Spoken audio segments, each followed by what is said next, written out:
Welcome to Hearthstone Legends, where we look back on the most iconic matches and moments that made the players we know today legends.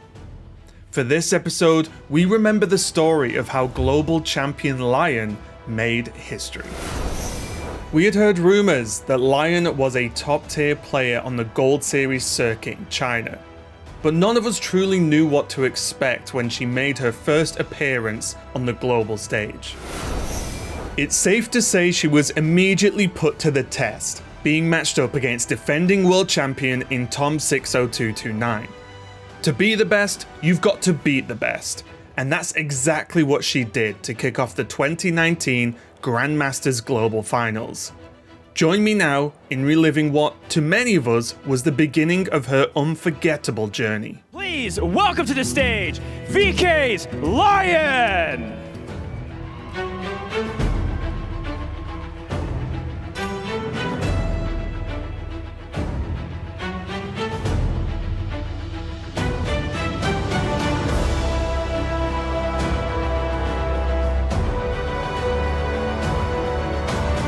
Opponent, the 2017 World Champion, making his third unprecedented world stage appearance, the highest earner in Hearthstone history after this weekend. Please welcome Tom 60229. Players, please shake hands.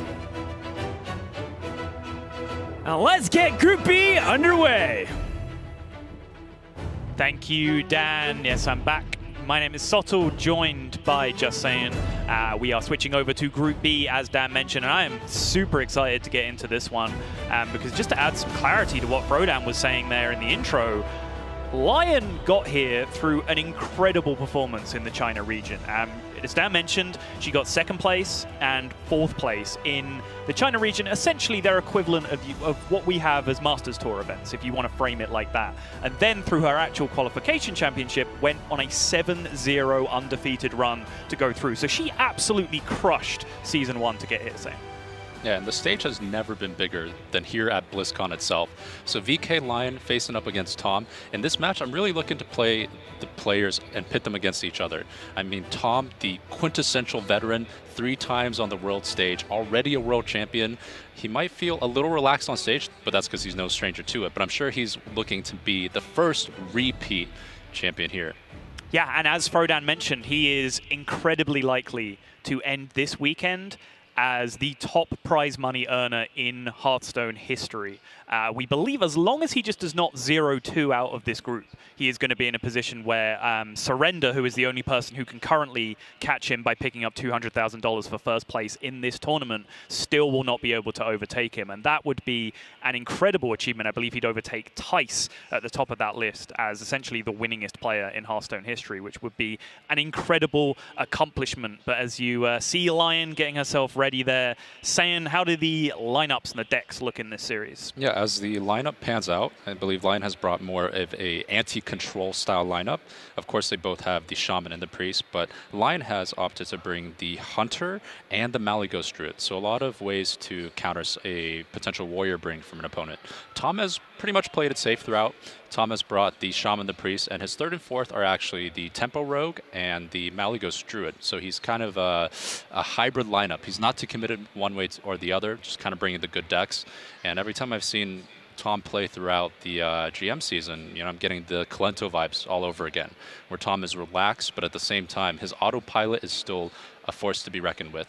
One of the top pro players, even when he seems to be in his comfort zone. And his comfort zone very often looks like this, like on stream, where he's actually like leant back, actually chilling in his seat. I believe both players here, you saw the pick and ban graphic come up at the bottom of the screen there. Hopefully both Shamans have been protected yet again. We're taking a look at another version of the token Shaman here from Lyon. This one saying does not include the Thunderhead that we were talking about in the previous series. What do you think the reasoning behind that is? The Shaman deck, not including Thunderhead, I believe. Sorry, Stormbringer is what I meant to say. Yes, the Stormbringer. So Tom and VK Lyon both have some interesting techs. Tom going with Plague of Murlocs, which is kind of an answer if he gets too far behind on the Shaman board in the mirror match to kind of just wisp that all away and turn them back into Murlocs. And VK Lyon going with a Lightning Storm. Again, a nod to the Shaman mirror. Both of these tech cards should perform very well in case they fall too far behind in the mirror matchup. Yeah, it's something that I did want to ask about as well, because we've seen in the scramble for the top 16 ladder places towards the end of the seasons, a lot of Shamans have been playing even double Lightning Storm in their deck, because those matches at the very top of the ladder are something like 60% Shamans right now, so having Lightning Storm in the mirror is very, very effective. Since this was a Protect format, you'd also still be expecting to play a ton of Shaman mirrors coming into this tournament, right? So why aren't we seeing as many Lightning Storms in this tournament as we are on ladder? I think players have been a little slow to commit to running the double frog and the full cycle package. Okay. But it's definitely been one of the defining factors of Shaman on the ladder at the moment. Just the ability to make a passive turn, force your opponent to react, and then go off a little bit later. And we actually see that VK Lyon does not run Spear of the Frog in her Shaman deck, so perhaps a little late to the party on that tech decision. Yeah, this is an argument that I had with Derek Brown at Bucharest, where he was, he's been High Legend with Shaman for the majority of the season, and during the period of time at Bucharest, he was not playing Frog in the deck. He was saying Frog was a bait, this card was wrong, like you just play a Murloc package instead and you win more matchups, which I was trying very hard to convince him was nonsense. He has since come around to the idea that Frog is in fact the nuts, which is something that I very, very much agree with. So I am surprised to see any of these players, especially one who's had as much success as Lyon coming into this. I'm sorry, actually Lyon does have the Spirit of the Frog, I just happened to miss it on the deck list there. Okay. But, they're not fully committing to running things like double Lightning Storm there, at least. Well, that makes me a lot happier at the very least.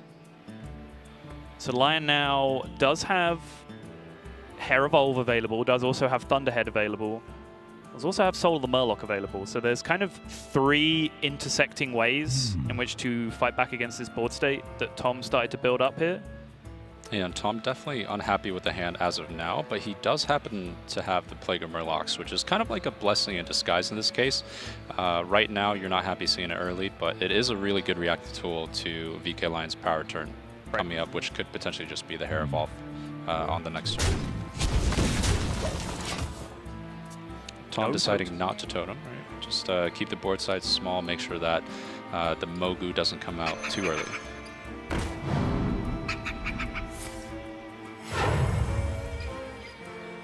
Lyon here just goes ahead and rips it. Oof. That is a low roll if I've ever seen one, Sottle. It is a horrible low roll, yeah. You are expecting 3 3/4s with 1 beneficial effect on average from your roll of Desert Hair Evolve. That is 0 3/4s. That is in fact a 4-1 and 2 2-3s. That is about as low a low roll as the 4 drops get, honestly, in that position. And this Desert Hair Evolve was basically like a half-off deal, right? Like, it seems like all these minions were lacking at least 2 or 3 points of stats. Right. But VK Lyon still slightly ahead on the board state because of the Hair Evolve, might be able to make it work out. Yeah, now having this slight advantage, not as big as she would have liked, she does now have the opportunity to leverage this Thunderhead Zap curve. Then curving that potentially either into Soul of the Murloc or into Vicina, depending on whether she wants to prioritize damage or not. Unfortunately not able to get the Sea Giant to come out this turn, but still it does seem pretty necessary for VK Lyon to go ahead and go for the Thunderhead here and establish her position on board. Yep. Sea Giant will cast 2 after the Zap, I believe, as long as one of the Death Rattle minions is targeted. Still a fair way off being playable.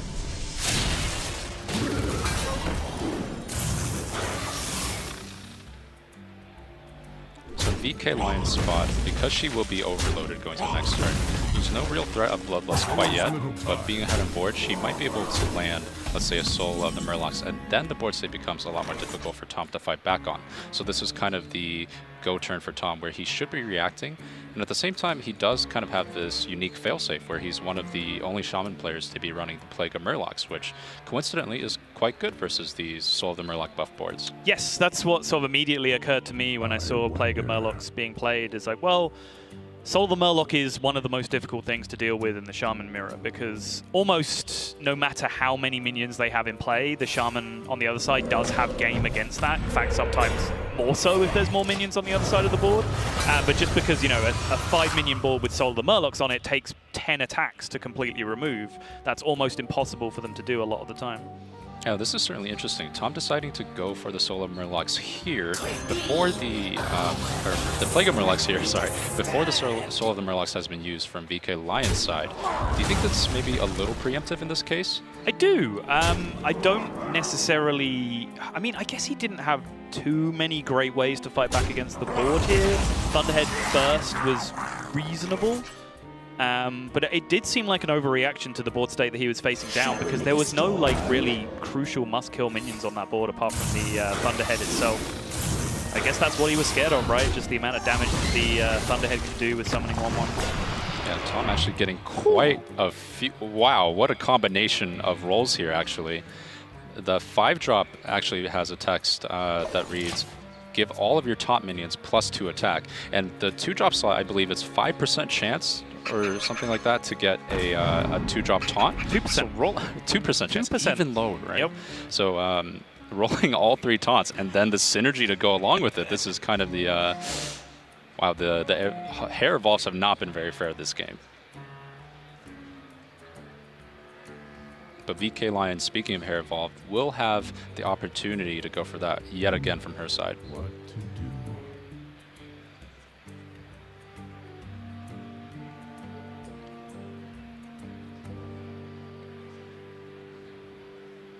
It's considering what this Sea Giant board looks like, whether she'd rather have Soul of the Murloc, whether she'd rather have Sea Giant, Soul of the Murloc, no evolve. Like, there is a variety of ways. I mean, what you want to do is just do all of them and be really greedy, but unfortunately, that's not an option that's available to you. It looks like if that trade's happening, then the Sea Giant is not coming down this turn. She does still have the ability to play the Sea Giant with the evolve. She's definitely considering playing now. I like that. Sure. Okay. And I definitely like trading it, because a 3-drop likely is not going to be able to contest the 4/3, and now it's a lot more difficult for Tom just to contest the Sea Giant here with what he has got on board. And that is a much better looking second evolve for Lyon. As it turns out, the RNG is fairly evened out here for her.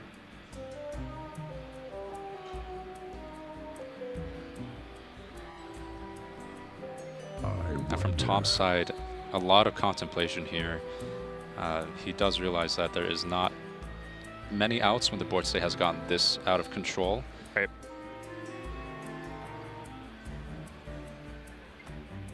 Are there any important 3-drops? Maybe potentially like a Wolf Rider to help clear something off? But Tom can also mutate that up to a 4th drop or a 6-drop here if he wishes. Your presence offends me. Seems more likely to have an impact. There's little time. It damaged Stegotrons, can blood hoof, all that kind of madness. Just the beginning. Dr. Morgan could be a Kind of interesting. Sea Giant in disguise, Yes. potentially, so that could be helpful, but the game does look fairly over. It seems like VK Lion is going to wrap up the Shaman Mirror here. With the incoming Bloodlust from the other side. There it is, Shaman Mirror in the bank for Lyon. Pushing the Bloodlust damage through. Tom is going to have to fight this series from 1-0 behind. Pretty much the same story as we saw in our first series of the day, but I think Lyon will feel great about picking up her first big win on the global stage. And as I mentioned, it does seem like winning is a habit for her, because she got here in incredibly dominant fashion through the first competitive season of the China region leading into this global finals. And looks like she's continuing on that march up until this point. And looking at the notes that I had for this matchup, I did give Tom a few percents in this matchup, because VK Lions being anti-control didn't quite hit what she wanted to from Tom's lineup. Right. Because making it best of 3, Tom is able to opt to play Shaman and Rogue and just omit the Druid from his lineup, which means that the Rogue is quite good versus rest of VK Lions lineup, and I do expect Tom to find a win with the Shaman eventually. Well, we will have a chance to see if that's the case in the rest of this series. Plenty more important matches to go. Do not go anywhere, guys. We'll be right back after this break. Welcome back to the Hearthstone Grandmasters Global Finals here at BlizzCon.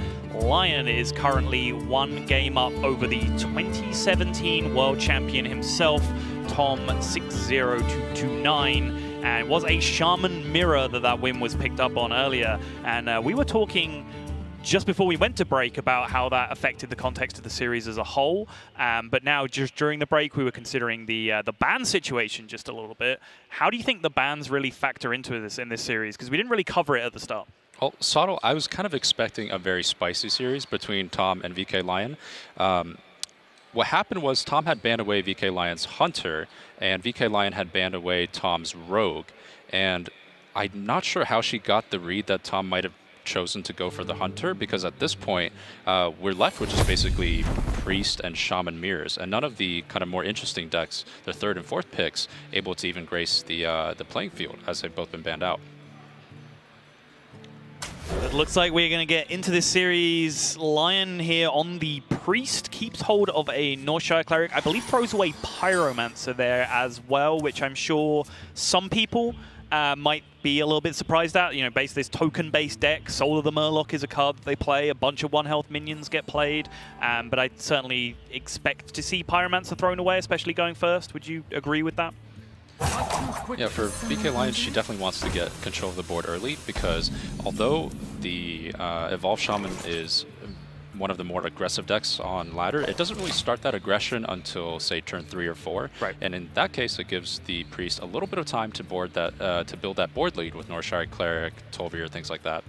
And she kind of has the ideal curve here, where the Cleric is hidden behind the injured Tol'vir, and things like Liooon and Overload can't really reach it. Because Liooon is very much like the card in this matchup, right? In terms of the Shaman win rate going through the roof, if they can just overload that Liooon 2 or 3 turns in a row, just so effective at being able to take care of the early minions from Priest. Oh yeah, ideally for Tom, he would have set up the Liooon here and just bided his time with the Frog.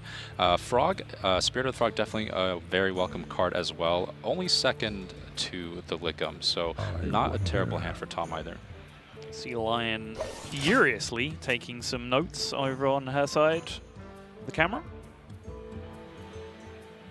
Yeah, Lyon potentially just trying to guess at what that one keep from Tom might have been. Could have been Evolve, could have been Desert Hare, but I think she'll be quick to find out here that it is actually the Spirit of the Frog. And Lyon, wow, what an aggressive hand mounting up from her side here. And this is where that Plague of Murlocs tech from Tom starts to come into play again in a completely different matchup this time. Not the usage we were talking about before in the Shaman Mirror, but a similar in the sense that if he didn't have a transform effect, he would be dead sooner rather than later in the way this game is panning out. A tough turn for Tom. I mean, he had options here of either going for Desert Hare, Coin, Evolve, or loading up the Spirit of the Frog. But as a kept card, it does seem that's exactly what he wants to do. VK Lyon actually spotting potentially the 2-turn here. Yeah, immediately went for the Divine Spirit Inner Fire. Now Tom has no real options against this except for the faithful tech card of Plague of Murlocs. Yes. And so even crucially with the Spirit of the Frog on board, if that Plague of Murlocs wasn't in hand, I don't believe Tom can spend enough mana to cycle through and get the Plague of Murlocs and then play it, right? He'd have to play a 1-mana spell to draw the Soul of the Murloc to then draw the Plague, which would cost 6. So he'd have to start the turn with at least Soul of the Murloc in his hand to be able to cast it. Right, exactly. You have to coin the Soul of the Murlocs. And in this case, actually getting the 1-drop spell and having it be the second Voltaic Burst is a big deal as well. Because prior to playing Plague of Murlocs, he's actually able to put out 5 minions onto the board and completely reverse the board state here. Yeah, Plague of Murlocs coming in clutch for Tom. Tom actually opting not to use the Voltaic Burst. I'm a little surprised because he did go for the coin. He might be going for Evolve here instead then. Not a bad Evolve, getting 2 4-drops out there. Yeah, he is evolving a 3-4 into a 4-drop though, which on average is just a 3-4 anyway. And for Tom, I think maybe he's just thinking about the overload for the following turn.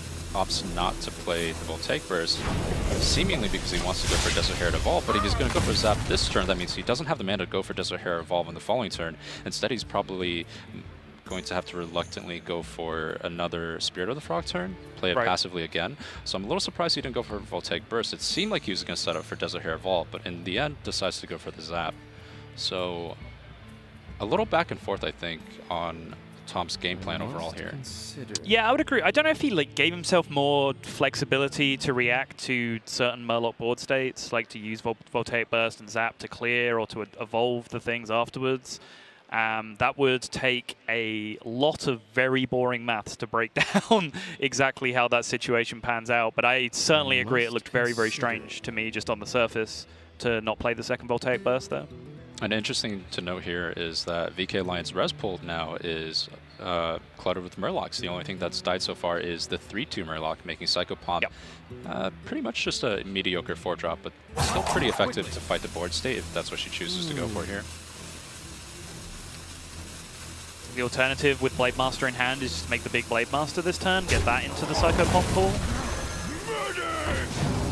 This makes sense to me. Yeah, I'm really liking the play you mentioned, Sato, just because it also heals up the Amalgam as well. Right. Just making sure that the Amalgam is not very well contested on the board as of now either.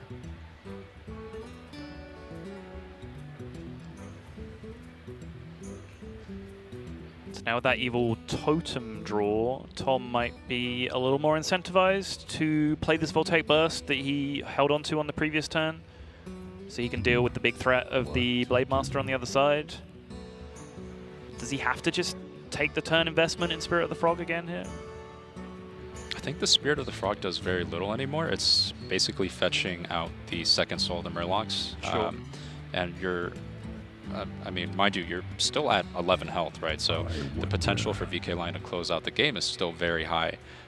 It seems like Tom is going to have to react at some point. The next turn will likely be the Hare Evolve turn that we were looking to the past few turns. Right.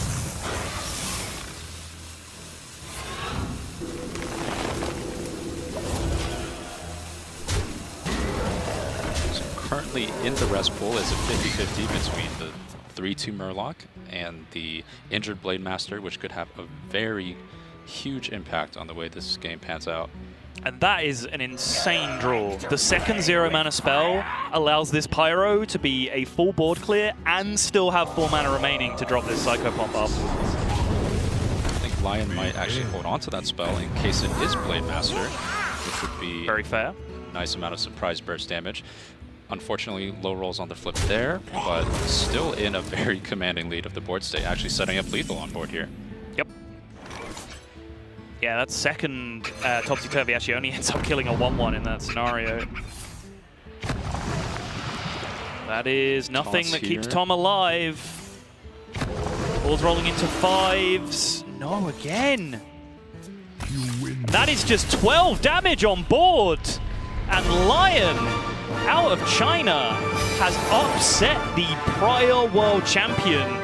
Although I'm reticent to even call it an upset based on the success and the power of her record that we have been told about so far from the Chinese region. You know, maybe this is just a continuation of her form throughout Season 1 in the Chinese region. Yeah, and a deep bow, deep handshake there between Tom and Lyon. Just seems like she has a lot of respect for one of the most decorated players in Hearthstone. And overall, I mean, Lyon was nothing to scoff at there either. I think she saw those lines very instinctually. I liked how she basically at the start of turn 4 just knew that this was already 2-turn setup. If it wasn't Plague of Murlocs, the game ended here. So she spots those aggressive lines and the highest percent to close out the game. I'm liking the way she's been playing so far. Yeah, and even then, I think the execution from that point onwards, you know, taking the Blade Master turn on the next turn after that, I think that looked right to me. And then just her setup on the following turn, just saying, hey, this represents lethal. Like, whether I roll the Blade Master or not, I'm still representing lethal with this Pyromancer clear alongside the Psycho Pomp. So I think that was a very, very clean series for her. I do think it was on like the simpler side of series to execute in terms of what she will play up until this point. So she may get tested more than this as the tournament goes on. But she has a win under her belt against the world champion, which I think is a great way to kick off the tournament for her. Yeah, and I think Tom, outside of that one turn where it kind of feels like he overloaded. He wasn't quite sure what he wanted to do the next turn, right? Potentially this game, or this series entirely, could have panned out differently because Desert Hare Evolve being on the table on turn 5 could have made a big impact there. Right. You can see Lyon is sitting pretty in that winner's matchup, and now Fino and Bloody Face are going to play out for the right to face against her. Both of these players have a huge amount on the line, and Gallon and Hunter Ace are standing by to talk you through it. Don't go anywhere, guys. After winning her first match, Lyon had the opportunity to get out of the group stage with a clean 2-0 score. This would give her more time to rest and prepare for the rest of the tournament, as she would not have to play an additional match. Fino, a well-known European region player who had great tournament finishes in 2018, along with his victory in Grandmasters, was standing in her way. Let's take a look at where Lyon's momentum really began.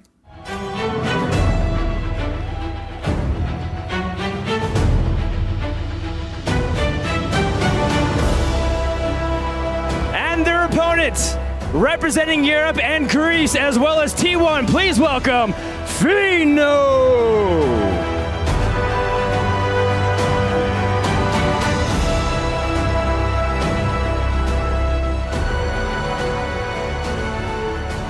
Please shake hands.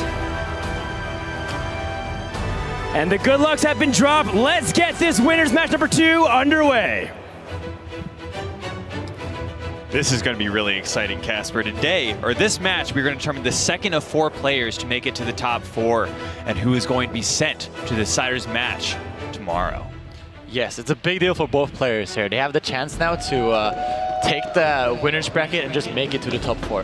Also, a big factor that we haven't really talked too much about is that the top 4 is actually best of 5. And that kind of changes up a lot in this format, I think. What do you think, Gavin? No, I agree with you. I mean, sometimes decks that are really weak in best of 5s get protected in best of 3 because you can just avoid queuing them. But what I want to talk about is actually just Lyon's dominating performance all the way up to this point, and the fact that China is already 3-0 at BlizzCon at the Global Finals, and they show no signs of stopping.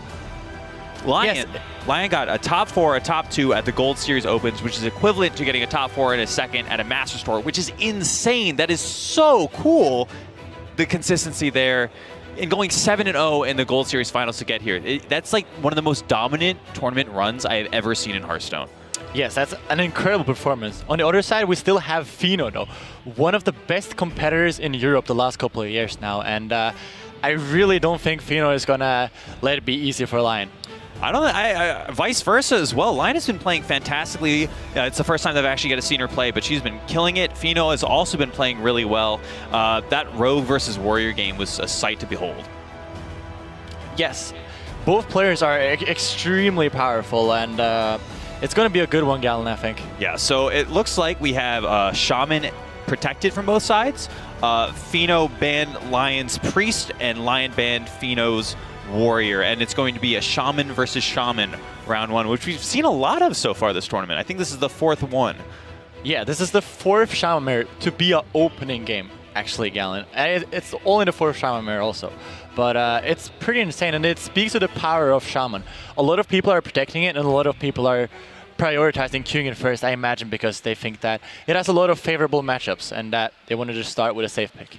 We saw a lot of this personally in Grandmasters Season 2 when the Conquest Shield phase was really brought to light. When Priest was the best deck in the format, people would protect Priest and queue Priest. Now, Shaman is considered the best, and we see Fino protecting his token Shaman playing it round 1. Yes, and I don't really think that either of the players have a really good response to this first queue Shaman either, so it just makes a lot of sense for both players to queue the Shaman first. Yeah, play your best deck, try to get the win here. Makes a lot of sense. Small differences in Lyon versus Fino's list. Fino has a Stormbringer, Lyon does not. Besides that, they're pretty similar. Lyon does have a Lightning Storm in her deck, which is pretty powerful, I would say, against everything that is not specifically Soul of the Rocks. Yes, a bit recently, Fino's teammate Board Control piloted a double Lightning Storm list to a pretty high legend finish last season. Yeah, a lot of times Evolved Shaman tries to get there with middle-sized boards of lots of middle-sized minions, and Lightning Storm half of the time is really good versus that, and half the time is really bad for the stat. Because we see a very good combination already for Lyon with Spirit of the Frog and Mogu Flesh. Yeah, both of those are really powerful in this matchup, but she did pick up double Bloodlust, which are like 2 pretty weak cards unless you already have a solid board lead. Yeah, but Fino's hand isn't very much doing anything either so far, but So it explodes really fast in this matchup if you manage to pick up the right pieces. Let's talk about this matchup and like what it exemplifies among pro players. Because in Hearthstone, it feels like a lot of games, like if you're playing Arena in Hearthstone, a lot of games are just about playing your minions on curve. You want to spend all your mana each turn, develop a lot of stuff, and try to win board that way. But it seems like among the best players in the world, the best decks, there's actually like a different mechanic involved here where players try to go for swing turns. What that means is when your opponent develops on board, you have cards that punish that. Cards like Mogu Flesh Shaper, where if they play a lot of minions, you play Mogu Flesh Shaper, kill one of them, evolve it, and suddenly you're ahead. So it seems like a lot of games are about setting up this position where if your opponent tries to extend onto the board, they'll get really punished. And if they don't, then they're just going to lose because now they don't have any tempo. And there's even a next level to that with stuff like Spirit of the Frog, which says, hey, if you just give me the turn, I'm going to play the Spirit of the Frog that you can't answer. And if you don't answer that, I'm going to just get a lot of value out of extra spells, extra minions in play, you know, something like Voltaic Burst, which summon 2 1/1s into Soul of the Murlocs. So it seems like this has the next level and the next level all wrapped in one. Yeah, this is definitely a very swingy matchup, and having the powerful tempo turn often after your opponent has a tempo turn also is super important. Wow. That's why I think that the player on coin is very favorable in the matchup, because playing the Spirit of the Frog second is actually a very positive thing, because you are able to do the swing turn after your opponent already did their power turn. Yeah, I mean, does that lead to a world where Fino would forgo playing the Spirit of the Frog? Because we were just talking about this, where it seems like the person who plays Spirit of the Frog second is at a huge advantage. Yes, but when the other player does not have the Spirit of the Frog, you really want to get the Spirit of the Frog in play. Okay. But in this specific scenario Fino is in right now, the Spirit of the Frog doesn't really represent anything, so it might be that he ends up leading to the conclusion that he wants to wait with it. Yeah, we could easily see Fino foregoing a Spirit of the Frog here. I'm very interested to see how Fino actually pilots his hand, because it's not really doing too much right now. It seems like he's still missing a couple critical cards. Stuff like Zap seems really good in this hand. A Desert Hare would obviously be a great pickup with that evolve. But right now, it seems like Fino is just on a game plan of letting the game progress a bit. I think if he tries to win with this specific hand, it's not going to work out very well. So he's going to have to rely on a bit more cards from his deck. Yeah, we see Fino here deciding to take it a bit slower. Lyon, though, picking up the Desert Hare. She is so potentially close. Look at her hand. It is one evolve away from just destroying Fino's hopes. Destroying Galen. Literally destroying. We have Desert Hare, double Mogu Flesh Shaper. If this coin next turn picks up an evolve instead of a Voltaic Burst, we could just be seeing like the best possible turn in Hearthstone that you can imagine on turn 4. Yeah, it could also pick up a Lightning Bolt, so it's not particularly likely to pick up the evolve, but if she manages to pick up the evolve, she is so ahead. Yeah. We will really get to see the power of what this Evolve Shaman can do. And I mean, there's other cards that she can pick up as well that lead to that spot. Stuff like Mutate, Zap, both give her extra chances at getting another evolve. Yes, and Fino's still in a very, very difficult spot here. He has a lot of potentially good cards, but they don't really interact well with each other in the specific hand. Yeah, it's all like he's got one piece of one combo and then one piece of another combo, and those two are really super powerful, but he just doesn't have the correct cards. Yeah, so Fino kind of has to figure out what he wants to play for more. He wants to play for the potential of a Desert Hare top deck, or does he want to save that Thunderhead for more Overload type top decks? Yeah, I mean, this is just really hard from Fino's perspective, I think. Thunderhead just makes sense. He has 4 mana to play it, but you have to think about what your opponent can do. And I mean, in Fino's mind, that's always what Mogu Flesh Shaper can do. And if this coin, even without the coin, honestly, double Mogu Flesh Shaper clearing up the 3/6 is just so powerful.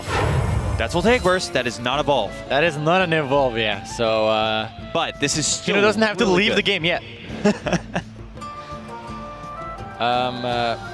What do you think we see here from Lyon? Wealth of options, right?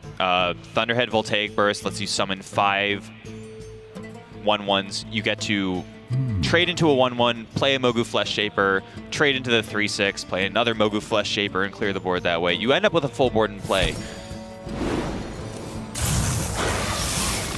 This also makes a lot of sense. You don't even need the Thunderhead in play to go for the Soul of the Murlocs, right?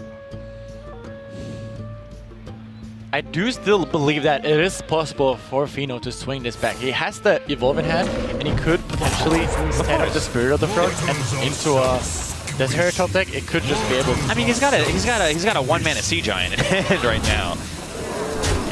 Yeah. And Lyon also decided to overload herself this turn, so she can't play the Bloodlust next turn. I don't think that's a big concern. I think she has board lead, and she will continue to have board lead, and not being able to Bloodlust next turn isn't that big a deal. I think I said wrong. She's not overloaded, right? No, she is overloaded by 1. She played a Voltaic Burst. Oh, correct. Voltaic Burst summons 2 1/1s with Rush that are elementals and has Overload 1. It's really powerful in this deck because of Thunderhead working super well with it, and just general the game plan of the deck. Yeah, I think as Fino here, we want to try to board lock Lyon, so she can't do anything more. Potentially play a Vicina. So are you thinking Lightning Bolting 1 Mogu Flesh Shaper, killing another Mogu Flesh Shaper, and then just like leaving out the board? Yeah, and hopefully maybe draw the Desert Hare for next turn with the Desert Hare evolve and the Sea Giant to come back on So board. it seems like you want to play Spirit of the Frog first, Lightning Bolt, try to cycle through the deck, get that Desert Hare. Okay, makes a lot of sense. I think that Fino doesn't have that many ways of winning this game from this spot, but the line that you suggested sounds like one of them. There is little time. We'll see what Fino concludes.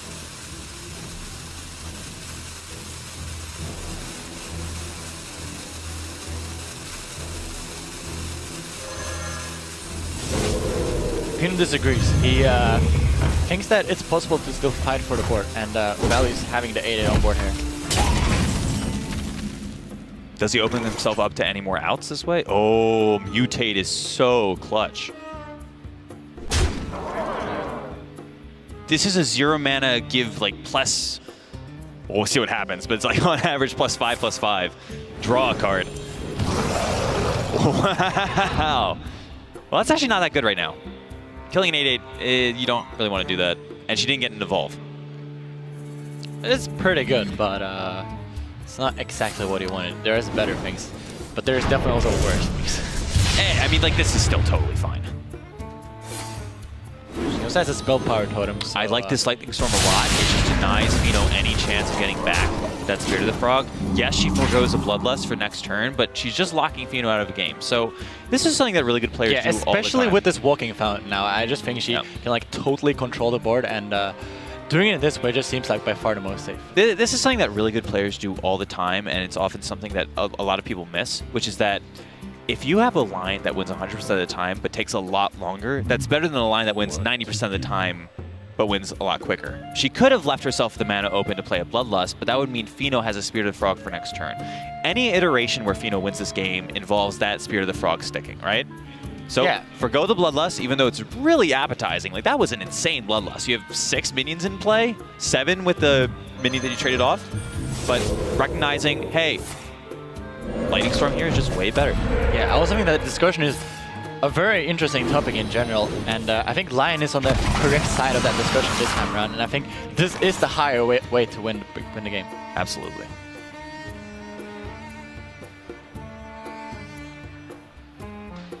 So Lyon is struggling a bit here with having the board being kind of locked. I mean, it's struggling in the sense that she has a wealth of options, and she's so far ahead that... Yeah. I'm not feeling too bad for her right now on her ace. I'm not feeling too bad for her right now. Well, she's just still trying to just optimize every single percent here, not letting Fino get any chance of getting back. I think it's important, even games like this, where there's really not much you could do to lose yourself the game. Playing as perfectly as she is right now is so important. Yes, also just don't lose too much focus. There's still another game, and just keep on being 100% focused all the time. Yeah. Don't relax. Really important. Fino has the option to evolve a 2-drop, but that's not going to do anything for him. Yeah, so I think that Fino will probably tap out of this game. Looking at the next possible matchups, Lyon still has the Reno Hunter and the Maladroid, which is 2 decks we haven't seen so far. She has a very interesting lineup. Yes, she has the Evolved Shaman and Common Priest that are pretty much staples of this format, but I'd love to see Maladroid. We haven't really seen that in the format for quite a while, honestly. Yeah, I also think it will be very exciting to see what deck she chooses to play and how Fino will respond to it. Because these decks are not very usual in the tournament. What's interesting about Fino's lineup is that I feel like Druid is really powerful versus some of the decks that Fino has, and then really weak versus others. So for example, I think Druid versus Rogue is very Druid favorite. Druid just has the tools to fight back against what the Rogue does. Rogue doesn't really develop on board super early or early enough to actually contest the Druid. Lion's gonna take it with that Bloodlust. Yes. And China looking really good, Galen. They could be in a position to go 4-0 day one. 4-0, that is super impressive and really showing a statement out there. Yeah, I mean, and this is coming off of a dominant tournament performance, so it just keeps going, man.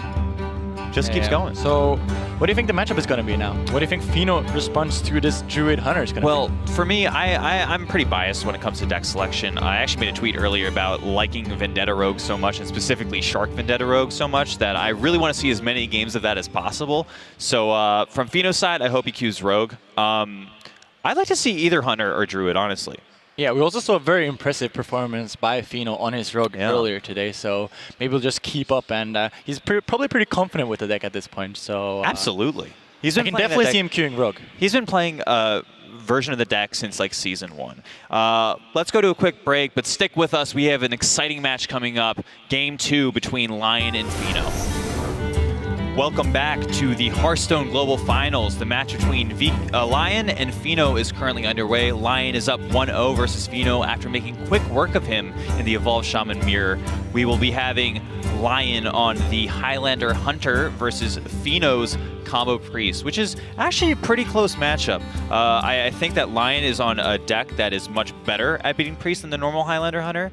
We've been seeing some secret packages in Highlander Hunter, which I think is really good against Priest, and some decks without that, but Lyon hasn't opted to include that secret package. Yes, isn't this even the first Highlander appearance we see so far in the tournament? Yeah, that's pretty interesting.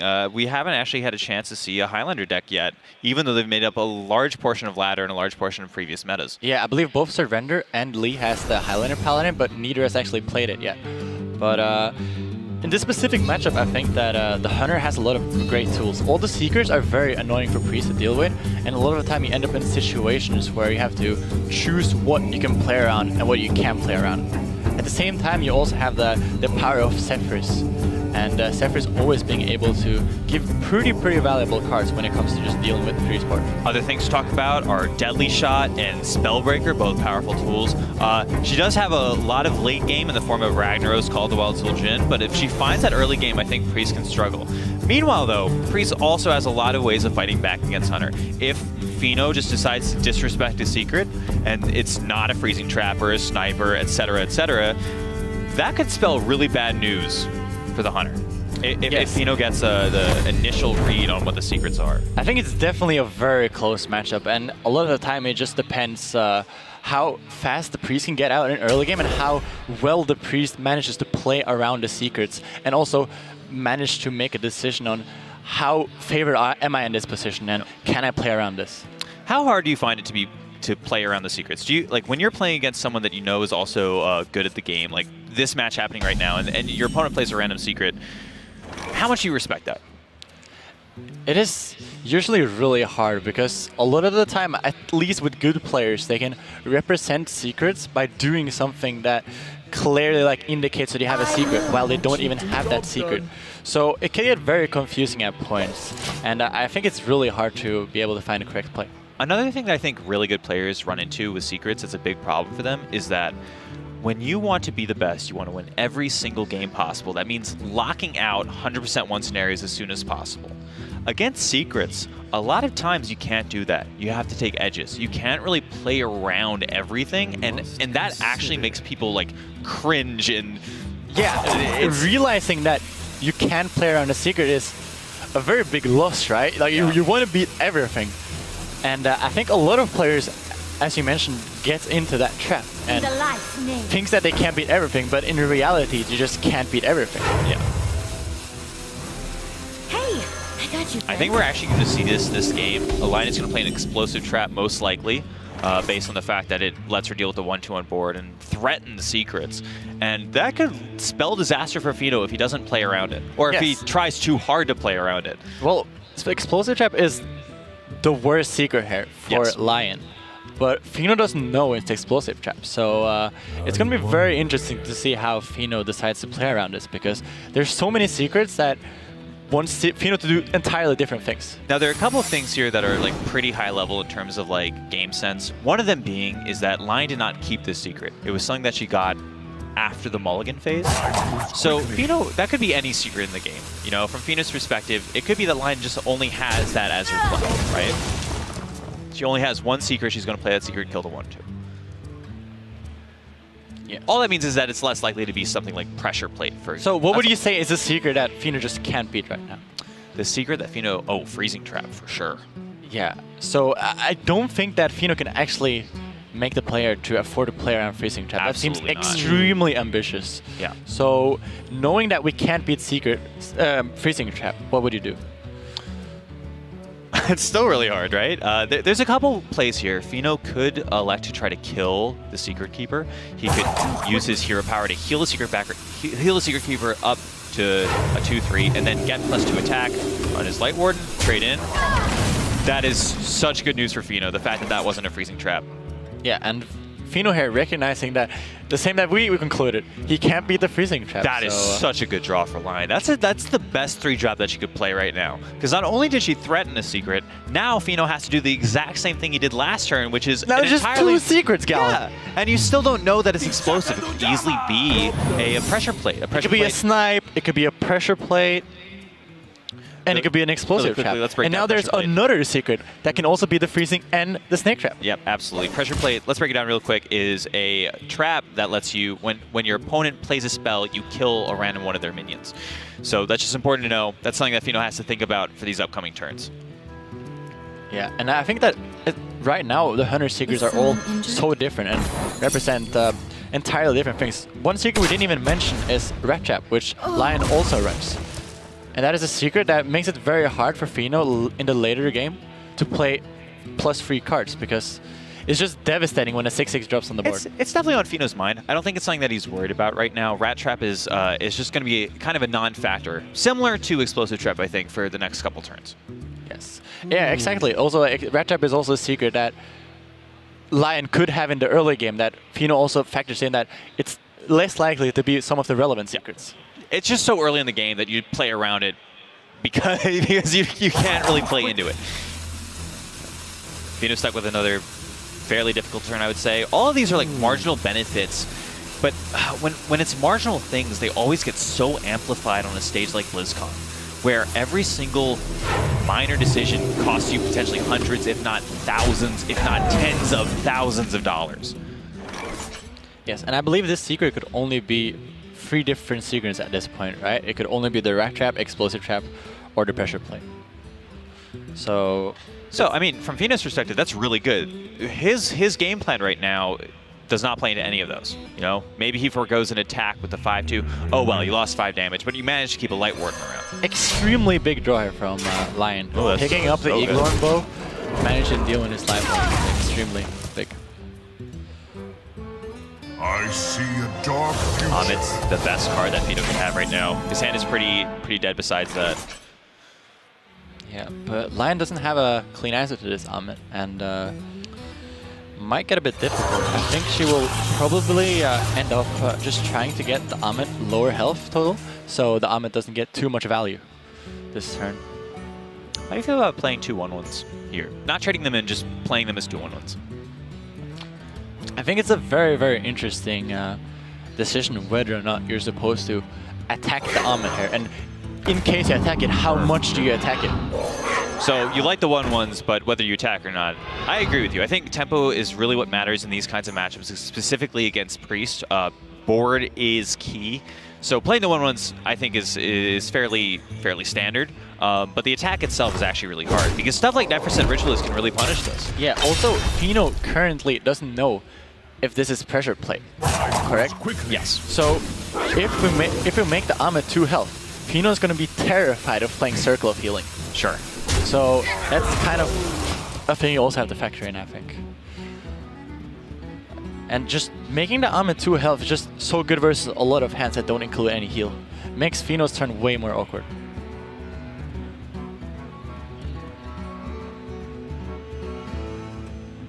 if Fino knew that this was an explosive trap, his turn could be explosive. But he doesn't know that, so he has to play around the pressure plate as well as the explosive trap right now.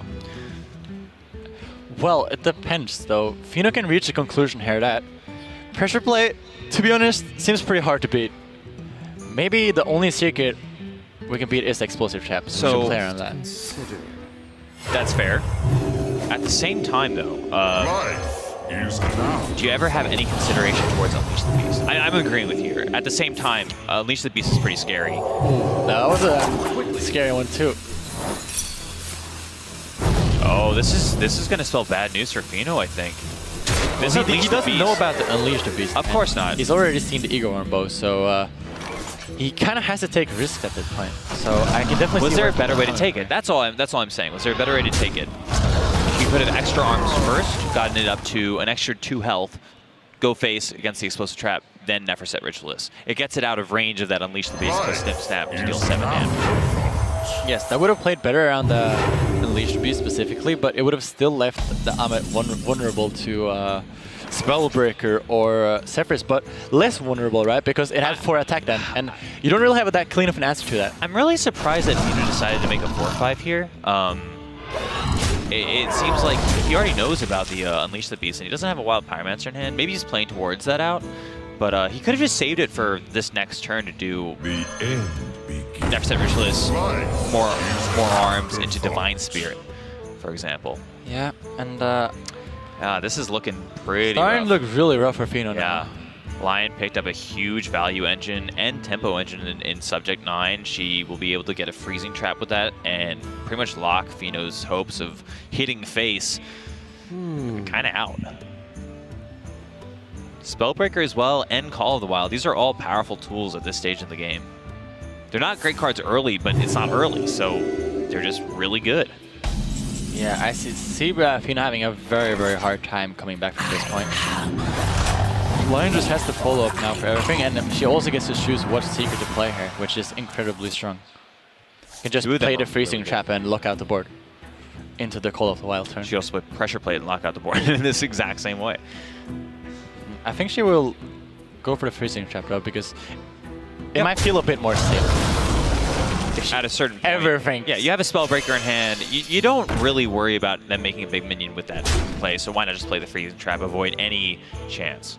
I think Pressure Plate also does the same thing. I wouldn't falter either way. Yeah, I can't see either of them really. Pressure Plate, it's just not gonna.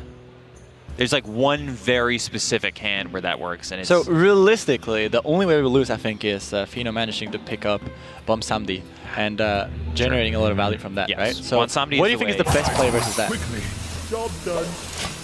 That's interesting. Snake Trap. Snake Trap? I think Snake Trap had a potential to lose with a very specific amount of cards, right? Power Word Shield into Divine Spirit, Inner Fire. There was a 4-card combo, and that was the entire 4 cards in his hand. But theoretically, from Lyon's perspective, that could happen. Yeah, it's interesting. That's really unlikely, though. That's like super unlikely. I think I would have probably liked to see the freezing trap or the pressure plate more, just to play around that super fresh scenario, but it shouldn't matter too much. With Zephyrus, and this is just looking. Yeah, it's looking very brutal now. There's just no way to come back from this. The Zephyrus next turn is just going to lock out the game. Fino does not get anything.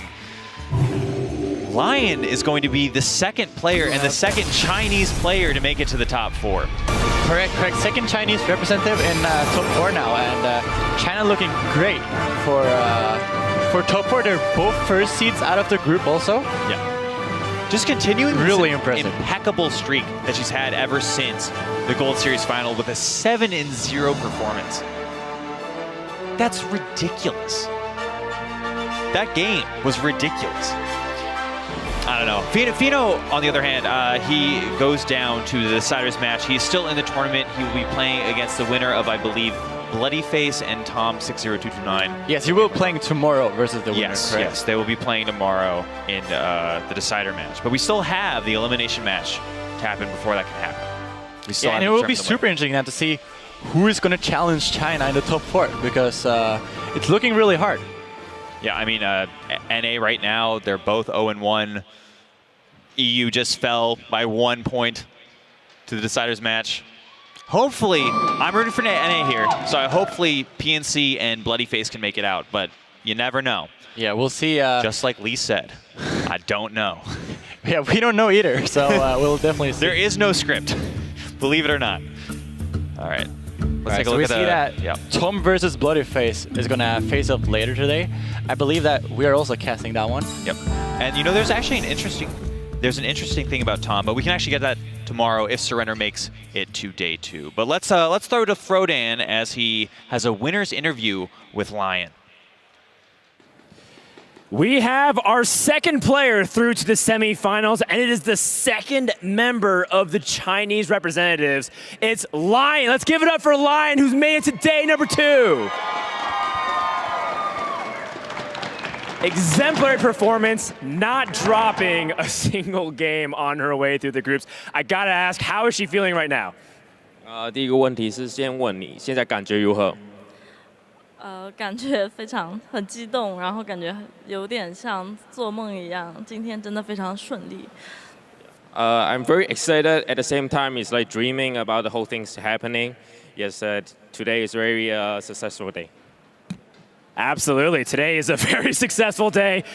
Every player here is a killer. And yet China is the one that's undefeated. Is there a secret? 8-2 in game record today. How are they doing it? 今天2位中国选手的表现都很好，然后现在打到现在已经是8-2的成绩了。你们有任何的秘密吗？在这个赛事上面？因为其实国服今年的竞争是很激烈的，所以我们都练习的非常多。然后，主要应该是练习量吧。So this year, the China scene is very competitive. So we have to practice very hard in order to achieve a very good result. Great. Practice makes perfect. Makes sense to me. The last question that I want to ask you is, you know, a lot of people are highlighting the fact that it's fantastic to have a woman on here on the stage at BlizzCon competing, as we've seen in the past with Patra, as we've seen in the past with Baiza. All these fans are cheering for you right now. What do you have to say to them? 一直以来呢，在如斯的舞台上面都是比较少的女生可以踏上这个舞台。那这次以女生的身份可以踏上这个舞台，你有什么感觉呢？我相信会有越来越多的女选手出现在这里，然后我也希望所有喜欢炉石的女选手，反正自信一点，然后对。So I believe there's more female players gonna be showed up in the scene, and I hope that all the female Hearthstone players be confident yourself. That's an amazing message. All the women out there in the world, watch what Lyon's doing. It's just the beginning. And I think that's a great message and a note to end on. With that, let's send it back over to our casters. That is such a great story. The performance here is just impeccable from a lot of these players, but especially China. Lyon and Lee find themselves in the top 4, and it's really with good plays, man. Yes, and I believe this China system is very brutal also. They have a ton of different tournaments that they have to go through, and also they have the ladder, which is super competitive. I mean, just to get to this spot, they have to win like double the amount of games that people from the Grand Masters have to, which is like, it's insane. That's so many. Lyon with a great performance. The Evolved Shaman game, just locking it out, knowing exactly when to time that Bloodlust. I think it really just shows patience. It shows that she's, even if she's stressed, it's not showing on the big stage. But yeah, it's definitely going to be super exciting to see both Lee and Lyon now in the BO5 stage tomorrow. And I also see who is going to be up there and challenge. Yeah, but for now, the next match will be PNC versus Casey, and that will be Sottle and Singh bringing you the action. So let's go to a quick break, but stay with us. We have 2 more fantastic matches of Hearthstone left for today. In this next match, Lyon went up against one of the best players in the European region, Casey. She had already shown her dominance on the world stage by not dropping a single game in the tournament so far. But the match versus Casey did not go as smoothly. With a final spot on the line, we get to see what happens when things don't go to plan, and how Lyon plays under pressure. No more waiting. No more requests. Our first player, hailing from China, looking to continue her path, making Hearthstone esports history, please welcome VK's Lyon!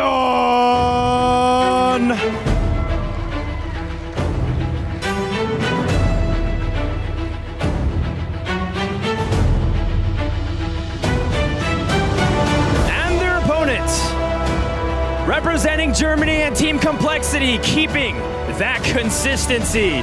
Please welcome Casey!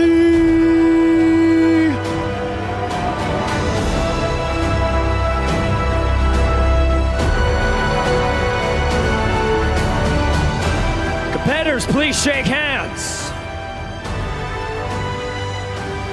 And let's get this top four underway.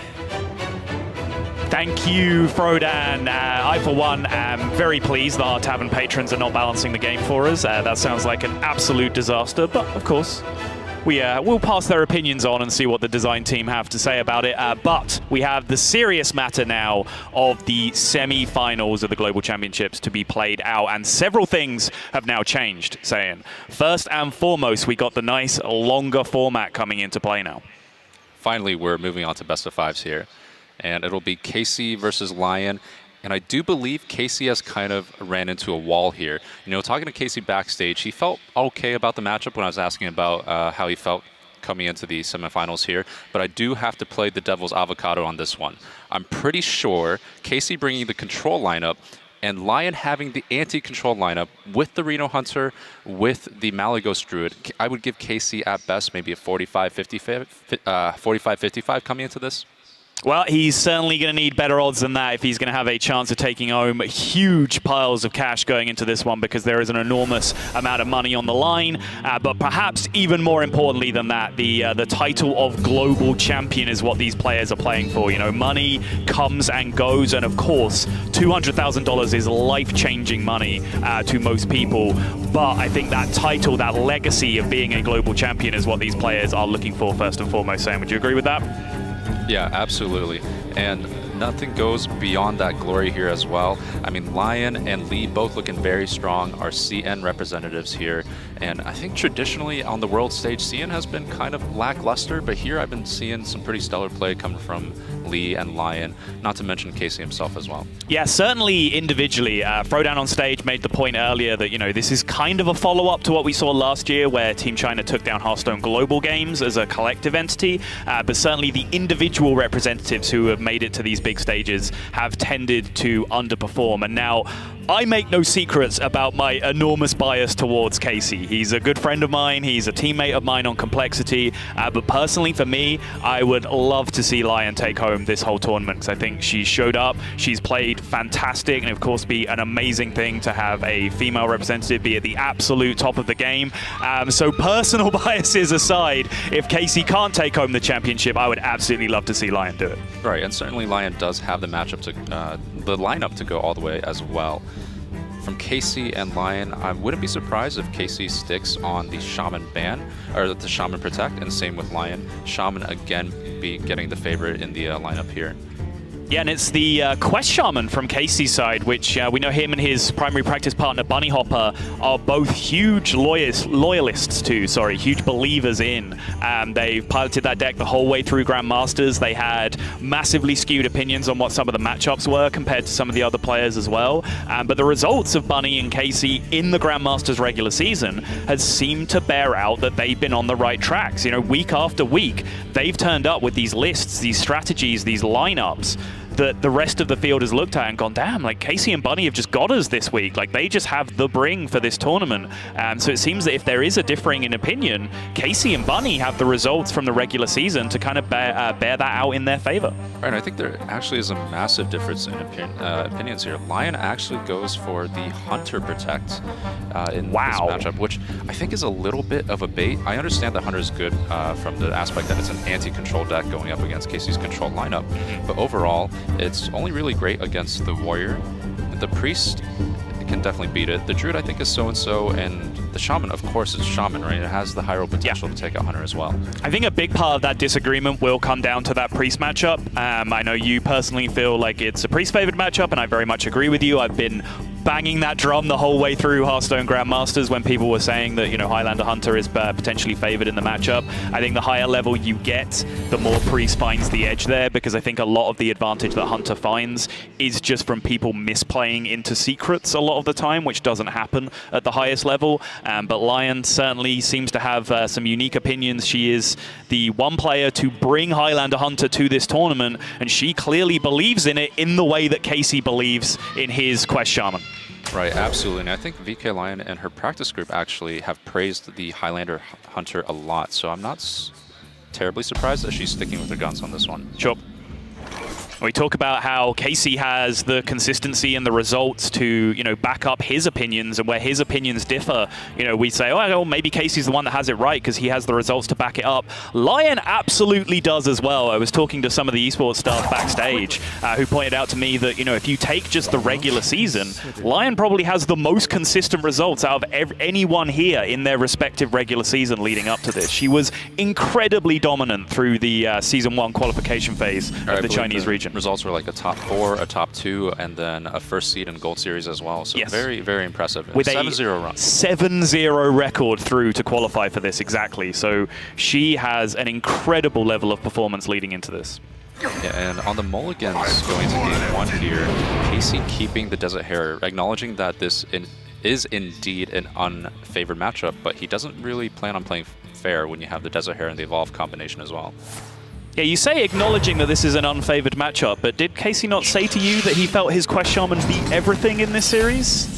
Well, Quest Shaman has its highs and lows, and certainly when it hits the highs, it can beat everything. Okay. So Casey understands that, you know, the deck has some low roll potential, but he's mulliganing in the bad matchups specifically for those high roll, the high roll cases. Yeah, that makes sense.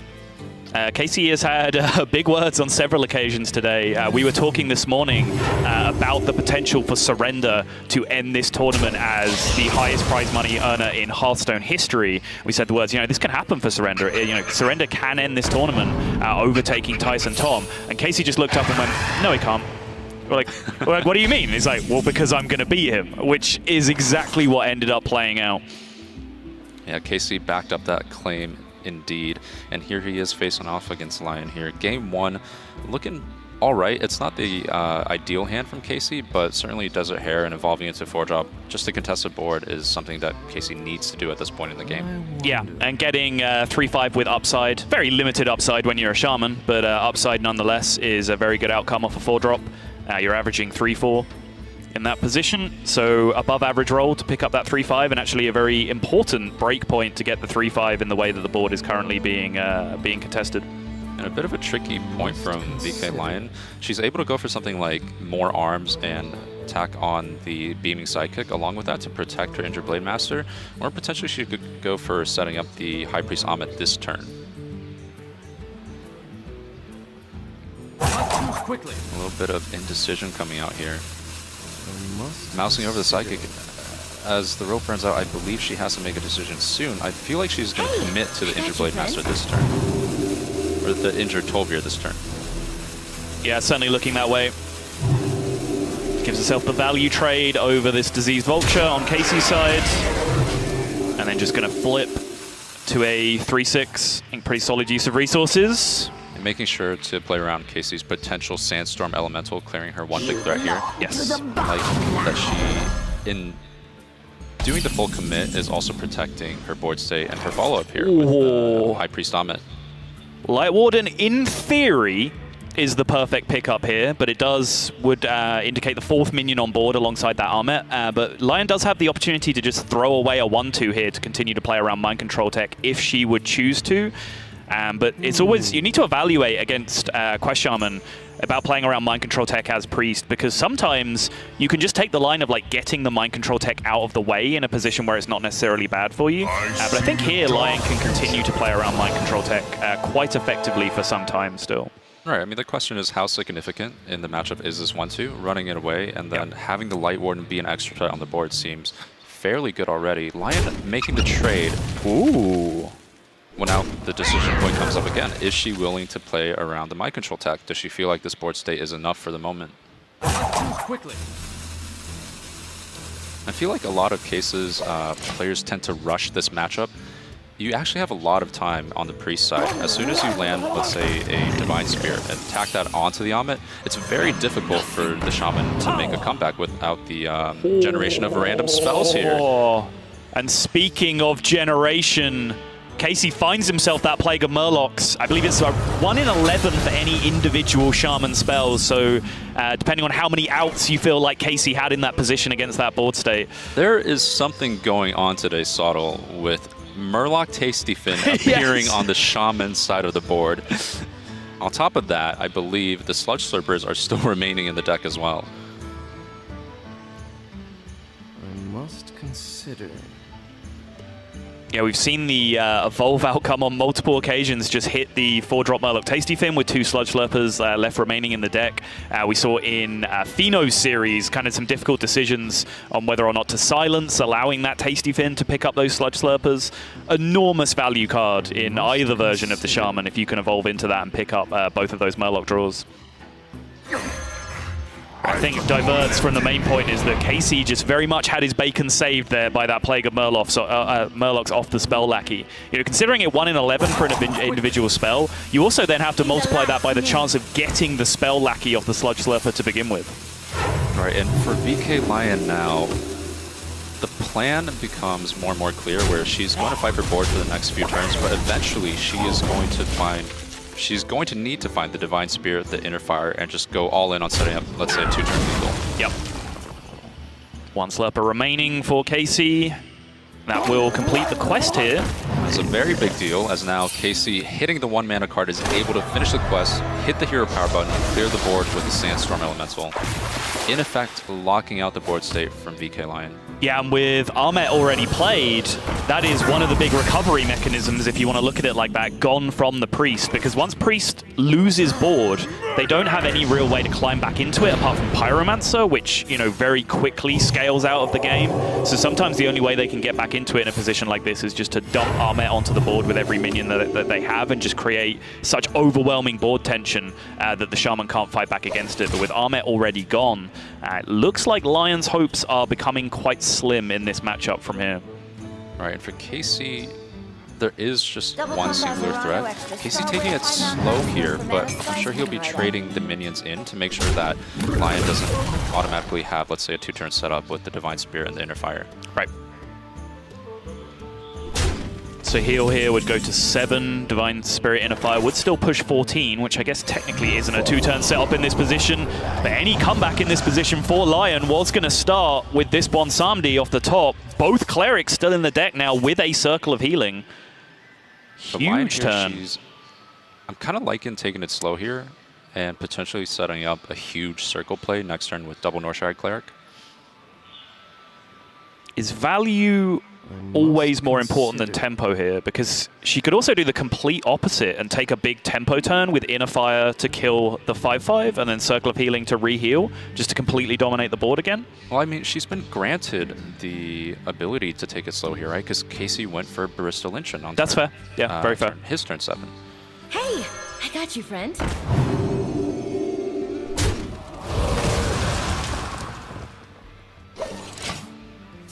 But here, she does know that Casey has the Sandstorm Elemental, so Casey will be able to clear off the injured Blade Master at the very least, going to his next turn here.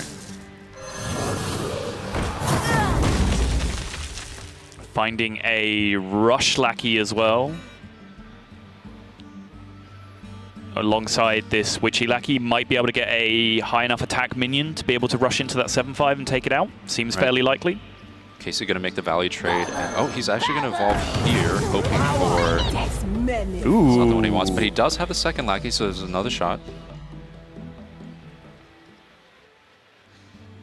So this will take it all the way up to a 5-drop now, which incredibly unlikely. This is not able to kill the Bonsandi at the end of all this. There you go. Second barista. Lovely.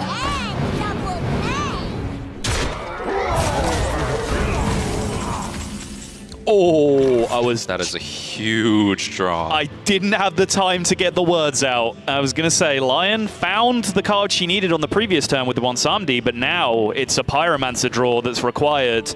And with 2 Clerics and a Circle in hand already, Lyon just has her entire deck in her hand this turn if she wants it. This is absolutely ideal. Pyromancer is pulling double duty here, clearing up the board from Casey's side, drawing VK Lyon the rest of her deck at this point.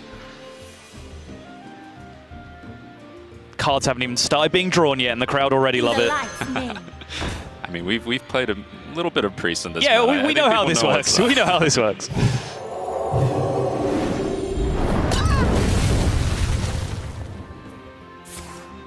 Is there any reason to interfere? If I had the 2-2, yeah, that's actually quite strange looking.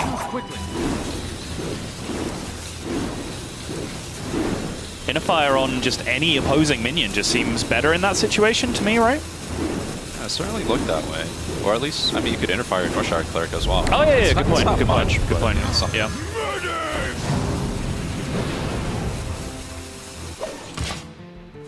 He's going to leave up the 2-1 here. The second spell with the Pyromancer doesn't really do anything. But now, yeah, double Mind Control tech, double Sandstorm Elemental on the other side. Casey opens up the full clear. Stealing the 11-1 as well, so it's a lot more difficult for VK Lyon. Well, she does have the silence, actually. Right. So she should be able to set up a big minion at some point, and maybe this turn's just another Pyro clear for her, actually. It does kind of look that way, yeah. She does have the resources to keep going in this longer fight against the Quest Shaman here.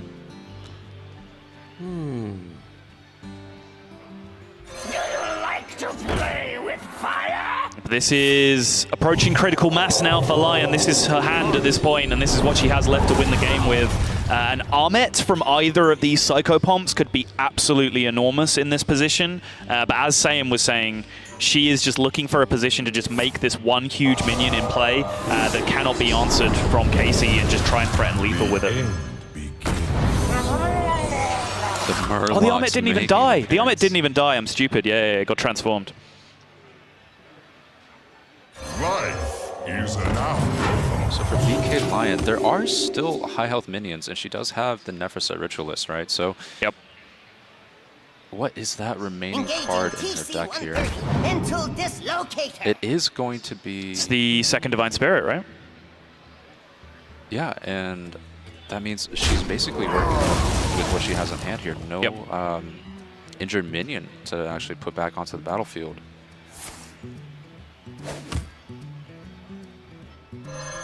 Come dance to my song. Casey shaking his head, getting both questing explorers. The end begins. Hey, I got you. Another 1-2. Lyon just wanted something with a high base health total there off that Psychopomp, so she was able to go in on it this turn, I think. Yeah, something like the injured Tolvir, Blade Master potentially. Exactly. Bonsam-D pretty ideal as well. Just something that she could dump these Divine Spirits on that would create a health total that couldn't be contested on the following turn from Casey, and then she could use to threaten lethal. But now just getting 2 health minions out of both of those Psychopomps has left her in a really, really difficult position. You have best. And that's how difficult she feels like it is. And I think you can fairly easily solve that game from the position that she was in. You usually can when one or both players gets down to fatigue. And I think that was, she just went through the motions that turn, looked at how that board traded down, and she could see from there that there was just no way she was getting over the line. Right, certainly at that stage of the game, the best case scenario was making an 8-8 and hoping that was able to attack 3 or 4 times. Something you can go for. I mean, the Shaman was kind of low on resources. Potentially, just an 8-8 is enough aggression in that spot, but she felt like she was far behind enough, especially seeing that Witcher Piper come out, drawing Casey with a few more resources there. She didn't know that they were both questing explorers at that point. That is very true, yeah. It was a roller coaster of a matchup, though. She got off to a very strong start, did Lyon, but then Casey had his big swing turn where he gained control of the board. And then from that point, you know, I was saying, Lyon needs to pick up the perfect card like a couple of times in a row to dig herself out of this. And she absolutely did with the Bonsam-D into the Pyromancer, which gave her real hope of coming back into the matchup.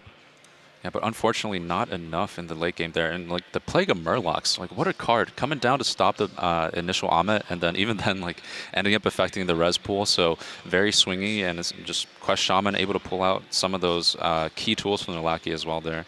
Yeah, it was crucial because, something that I forgot about even, not only did it shut down the Armet initially, which he didn't have an answer for, it also took away the out late in the game of psychopumping the Armet, which would have been probably game-winning for Lyon in that scenario since all the mind control techs had been used.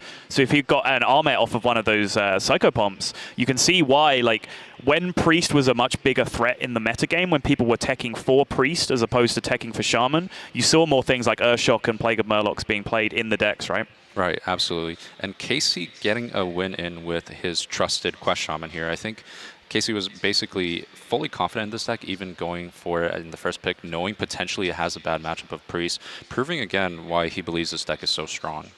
Yep, so far all of Casey's prophecies are coming true, but we'll see if that continues or whether Lyon can fight back into this series when we come back right after this break. Welcome back, everybody, to our first semi-final here at BlizzCon for the Hearthstone Grandmasters Global Finals. We have Casey going up against Lyon for you. Casey went off to the early lead, perhaps unexpectedly, depending on how you feel about the matchup, picking up the win with Shaman over Priest, but certainly expectedly if you are Casey, who just feels like Quest Shaman is the absolute nuts in this metagame. But now Lyon has a very, very good chance to gain a foothold in this series based on the matchup that we have coming up. Right, I mean, I would definitely be a little frustrated after the Quest Shaman took the win in the end in Game 1, but VK Lyon sticking on the Priest deck and absolutely rewarded for that. She actually gets to queue Priest into Casey's Druid deck at this point, which I think is one of the only matchups in this meta where I'm willing to give a lot of percentage to the Priest. I'm thinking this is probably around the 70s range for Priest versus the Druid. Yeah, in Grandmasters, the stats bear that out. It's not the largest sample size. It's not the level of sample size that we get across all the stat aggregators that track all the ladder games. But at the same time, it's one of the biggest collections of games being played at the highest level that we've really ever had in Hearthstone. And it bears out that this is a 70+% win rate matchup for the Priest. So Lyon definitely in a pretty good position here just to be able to square this series up. And Priest, even though Shaman is the new boss now, Priest is no slouch, and Combo Priest is just in this tournament to remind people why it was the deck everyone was afraid of for a number of months in the Hearthstone metagame. Right, absolutely, and it's one of the decks that has, of course, checked Druid and kept it at bay on the ladder as well. So Priest here, VK Lyon's still looking pretty strong from Game 1. I would assume she is going to do just fine in this matchup here, and we'll be shortly moving into Game 3. Probably a tied score at 1-1. So from the Druid side, I presume you have played it on several occasions. How do you find that 25%? Like, where is it? How do you get out of this matchup unscathed as a Druid? Okay, so from the Druid side, you need to have some early removal. Let's say like Wrath to remove the Northshire Cleric, and from then on you need to have the War Druid Lodi, because at that point they've probably already built that big minion that's already representing like 2 to 3 turn lethal at that point. So Lodi cleans up those board states pretty well and sometimes can throw the matchup on its side. Casey does have the inclusion of mind control tech. I imagine that's mainly for Shaman, but still all right in the Priest matchup. May deter VK Lyon from overextending a little bit in the early game. I've seen a lot of players who have been successful in this matchup. Well, I haven't seen many players be successful in this matchup. To rephrase, I have seen players who are successful in this matchup generally skipping a lot of quest turns in a lot of positions, like using Wrath on turn 2, for example, just to keep control of the board state. Is that something that you ascribe to as well? Right, and there's also options to just throw out Oasis Surger as 3/3s if they're enough to contest the board. Yep. So definitely there are options for Druid, but they are generally fairly unconventional outside of drawing the War Druid Lodi. It looks like we are just about ready to get into the game. There you see it, and Lyon fans love to see that opening hand. Injured Tolvir alongside the Northshire Cleric. Pretty powerful opener. You do like to see some of the more aggressive buffs early on against Druid, I would say, though, just to make sure that your minions on board are actually racing the Druid very effectively as opposed to just being annoying and hard to remove. Right, and absolutely the Druid, and especially this matchup, lives and dies by the coin. Just having the ability to see an extra card, the ability to get another quest activator and throw out Oasis Surger on curve can be very game deciding. But most of the time now, Casey won't be able to finish the quest until 6, and that gives Priest just an extra turn to get way too far ahead out on the board. Right.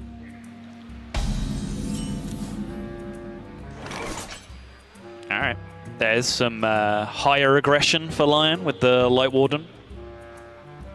One of the most aggressive minions in the deck. If Druid is lacking in removal, can get carried away very, very quickly.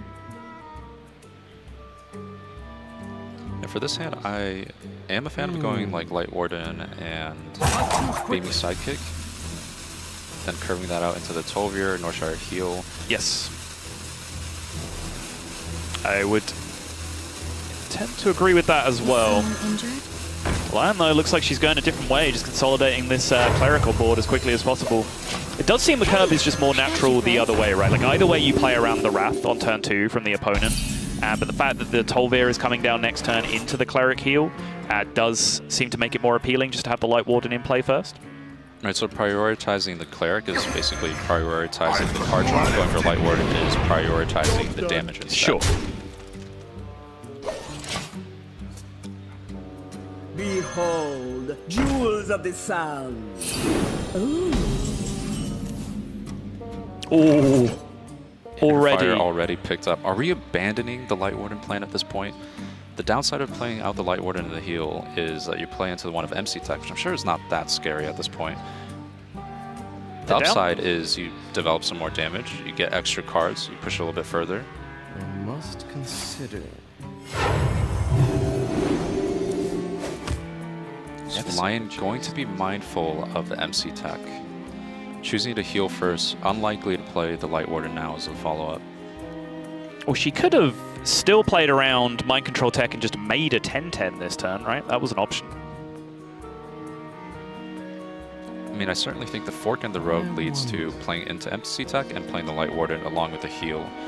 Getting the extra buff, getting the extra draw, taking it a little bit slower, or going in now and making the 10-10. Right. So this is kind of middle of the road here for Lyon. I suppose the clock is about the same if she makes the bigger minion next turn with the Divine Spirit Inner Fire, because it takes 3 turns for the 10-10 to get over the line anyway. Circle being picked up here too. Lyon able to draw an extra 3 cards here. Yeah, so doing it this way around, she can now end up with a 16-16 next turn anyway, which still races the opponent over 2 turns, which is the same amount of turns that the 3-turn clock would have activated on the previous turn with the Cleric anyway. I mean, looking at this game, I really don't know where that 25% comes from sometimes. Yeah, short version, Casey is looking super dead this game. Casey's best hope to detract this would have been to play a stealthed War Druid Lodi, have that set up to prevent the potential 2-turn lethal, but Casey seeing the buffs come out already conceding here. Casey don't have time for this nonsense. He doesn't want to play Druid against Priest. Let's just get into some other matchups, all right? It's best of 5. We're playing the long game now. Casey's seeing this pan out multiple times in Grandmasters, understanding it's basically 0% from there on. Yeah, the War Druid Loti is a big point. It's something that, you know, I did play a ton of Priest in the previous meta. I'm not ashamed to admit that. I like the deck. I have fun with it, but I understand that most people don't have fun being on the receiving end of it. And certainly when I queue into Druid, that stealth Poison Loti on turn 3, or turn 3 or turn 4 is one of the few things that you are scared of in the early game. You do even have a game against that, though, with certain Pyromancer turns that you can just take care of it with anyway. So whichever way you stack the deck, yeah, Priest is 75% and beyond in that matchup according to our Grandmasters data. So no great surprise to see Lyon pick up a win there, much to the amusement of our crowd here, who seem to be very partisan in support of our Chinese player. Right, and now with the Priest out of the way, and with the Shaman out of the way, we're getting more or less to the meat of this match, where Casey has the Warrior and the Druid, his control aspects of the lineup, and VK Lyon, on the other hand, has the Malagos Druid and the Reno Hunter, the anti-control tools in their lineup. So looking at it now, with both of the Tier 1 decks gone, it seems like Lyon has some pretty favorable matchups for her to queue into. I wouldn't be surprised if she starts ripping out the Hunter from this point on. And it is the deck that she protected, and it is the deck I think she has a lot of faith in as well. Yeah, it does have to come out sooner rather than later, right, to really pay off that idea of it being protected. It's extremely rare. I remember Orange doing it once, where he protected a deck and then didn't play it during the series in Hearthstone Grandmasters, which I think was Holy Wrath Paladin at the time. And he gave us an explanation for it in the post-match interview, which I'm not sure made any sense, but it's generally, you're protecting a deck, you're signaling your intention that that is your go-to deck in the series that you're planning to play and pick up a free win with, right? Right, and I believe in the playoffs, Purple actually did that to me as well. Oh, really? He Okay. protected the Priest, never played it. So one of those high-level mind games, and Purple, of course, one of those players who loves going for mind games. I didn't see it coming at all at that point. So potentially something like that coming out from Lyon, where she saves Hunter till the very end here. Well, remember, we are now best of 5, so there is still plenty of meat left in this series for you guys. We're just going to get a quick word from our sponsors, and we'll be right back with you. And welcome back. I feel weird even saying that. You guys weren't gone. It was like 20 seconds. What am I talking about? But we still have an awesome series of Hearthstone laid out in front of us. One that I am personally invested in because I said it at the top of the series. Casey, big friend of mine. If you've watched any of European Grandmasters, you probably are extremely annoyed at how biased I am towards Casey in every single series. But I've also, based on limited exposure, become a huge fan of Lyon. Just hearing about the record that she had in the Chinese region, how she dominated everyone to get to this point, and then I've been impressed with her play up until this point as well. So I think it would be fantastic for her. I think either of these two players would make me very happy with our global champion at the end of the event. So I will be sad to see either one of these players go, but one of them has to. And saying, you were just talking about how now some of these anti-control tools from Lyon is really going to come into play. How do you feel about the pick of Malygos Druid in general coming into this tournament? Because we've seen most people just go towards just a regular Druid list or the Baleful Banker kind of infinite list. Where is Mali Druid positioned? Is just part of the anti-control strategy for Lyon, do you think?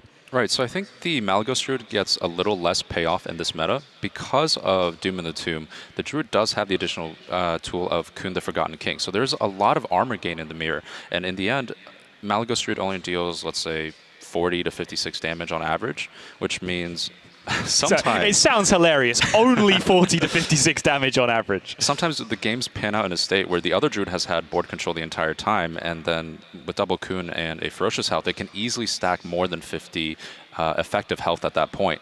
So the big payoff for Druid is actually hitting into the Control Warrior from Casey's side. So I think it's a little bit of a riskier bring, but Lyon sticking with it. And I know Tom brought it as well, so certainly they were expecting some meta where there would be some Res Priest potentially, and that would have been another big hit for the Malygos Druid. But unfortunately, all 8 players have brought Combo Priest, so that kind of invalidated some of these picks. Yeah, absolutely. We can table that discussion for another day, though, because Lyon looks like she is going to bring out this Highlander Hunter. It's her unique deck in this tournament, a deck that she clearly has put a ton of stock into. It's the deck that she protected for this series as well, which was not the expected outcome based on what we theorized backstage before we came out here. And it's going to go up against the Quest Druid from Casey. Casey himself, kind of the innovator, if you like, of this Baleful Banker list that a lot of people are now playing. Right, so the Baleful Banker Druid, a lot of the times that we've seen it on ladder, does not run the remaining high end. It doesn't run things like Cenarius or King Phaoris, which actually in turn in this matchup are going to be very impactful.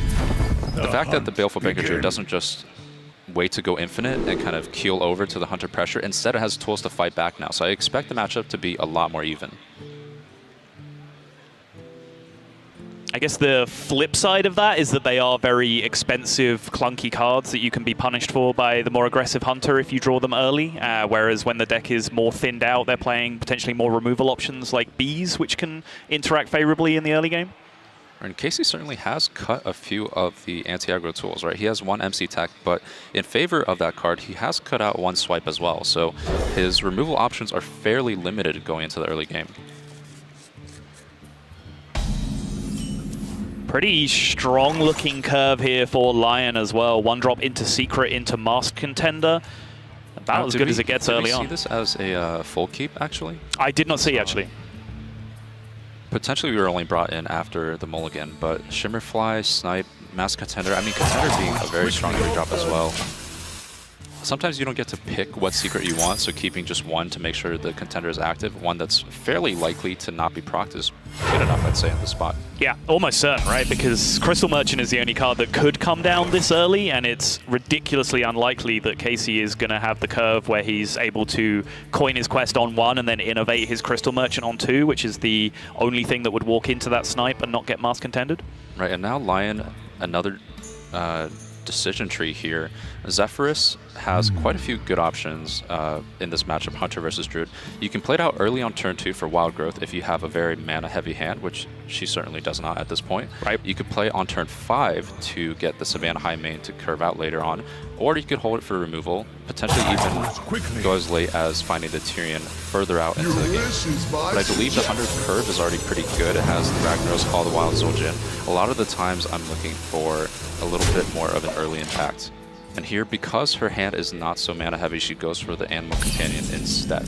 Yeah, absolutely makes sense. And it's worth noting as well, you talk about all the options that it gives, it's worth noting that it is also just a Bloodfen Raptor, which is pretty effective in the early game against Druid, just having that extra 3-2 in play, hitting away. I think the power level of the Masked Contender versus the Animal Companion is debatable, but the difference is that you play a 3-2 that turn instead of just Secret Pass, which is not something that's pressuring the Druid. Right, it's definitely a world's difference in terms of the pressure output coming out from the Hunter here. Damage going to start adding up very quickly here, but Casey does have a nice looking hand to be able to create swings and recovery turns in the late game, or the mid game at least. Hidden Oasis, Starfall, Nourish, all paired alongside that Anubisath Defender to be able to redominate the board. All right, and if Lyon goes for something like Desert Spear here, she might be running in the Zephyrus here into the Crystal Merchant, or potentially ignoring it, which I think is a little bit better, because that way you don't play directly into the swipe full clear. Remember, there is only one swipe in the deck for Casey, though. I was just going to mention that as well, right? Like the fact that Casey has this one of MC tech, one of swipe, also makes it a little more awkward. I actually do not mind playing into swipe here because A, it is a one-of, as we were talking about, and B, it's a quest turn skipped. I mean, we could see the innovate, so it wouldn't be, but you know, if they have the innovate and the one-off swipe here, then I guess just well played. I think it's a perfectly reasonable thing not to play around in this position. Casey, no swipe in sight. Again, as a one-of, less likely for Casey to have the correct answer here. It seems like it will be another pass turn from Casey's side, but to follow this up, this is going to finish up the quest for Casey, and at that point he is able to play things like Starfall alongside the Anubisath Defender, so yes, that is a lot that he can do on the following turn. He is going to take an absolute hammering this turn, though. 9 more damage, absolute minimum coming in, plus the potential for the weapon swing and the hero power as well. Does VK Lyon have to start prioritizing damage here, or is she going to keep playing to the board with the Masked Contender instead? I mean, this is very interesting, right? Like, you play around Oasis Surger by playing up the Freezing Trap, but you can play around Anubisath Defender and Starfall if you go for the Snipe instead, right? So another key decision on what trap to play out here. She got Rat Trap as the pulled secret off the Masked Contender, so Freezing and Rat in play. Which means there are potential worlds where Casey might have been looking to use that Innovate this turn alongside one of the big spells in the Anubisath Defender. That is very much shut down by that Rat that is in play. But much more likely, we're just going to be seeing this Starfall Anubisath response come out. Lyon now needs a turn. 1 turn to bridge this gap. Mark Shrub certainly does it. Yep.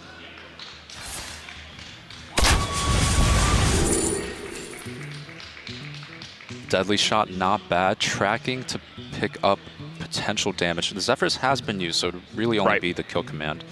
Yeah, Zephyrus already used, Rag already in hand. I think another one of the most impactful cards in the matchup. I mean, Siamat as well, honestly. Like, if you can find a turn to get that down, like Divine Shield, Wind Fury, and just leave it there, can just be straight up game ending. So a lot of the high impact cards are already in hand, which made me value the tracking a little bit less. But I don't think the other 2 cards were like premium options, right? So I certainly wouldn't argue with the tracking in that position. Potentially it's just the Deadly Shot to play around the Hidden Oasis target, but likely, if that is the case, you're going to want to be playing Seema instead either way. Sure.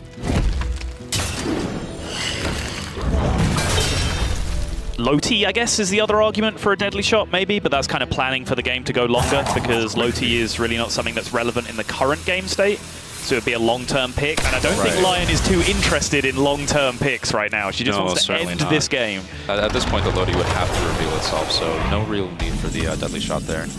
But Lyon actually able to set up Seema, and that is another big pickup too. If you're talking about the long game, I mean, Lyon does have something like Zul'jin now to fall back on. Casey closes his eyes in response to this. Siamat did not want to see it coming down. The pressure just keeps on coming through, and this is curving perfectly into the Rag next turn. Starfall not a bad hit here, though. Casey can't innovate here, though. Innovate will proc the wrap. So just the 1-4 in play. Oh! Brand sets up the 2-turn here. The Rag is nice, but a guaranteed 8 seems a little bit nicer to me here. It sure does. Now for Lyon, does she choose to go for tracking this turn? It can help her fetch Call of the Wild, potentially. That's a good point. I mean... Well, out of these, I mean, it has to be... One of those cards goes face. Yep, there it is.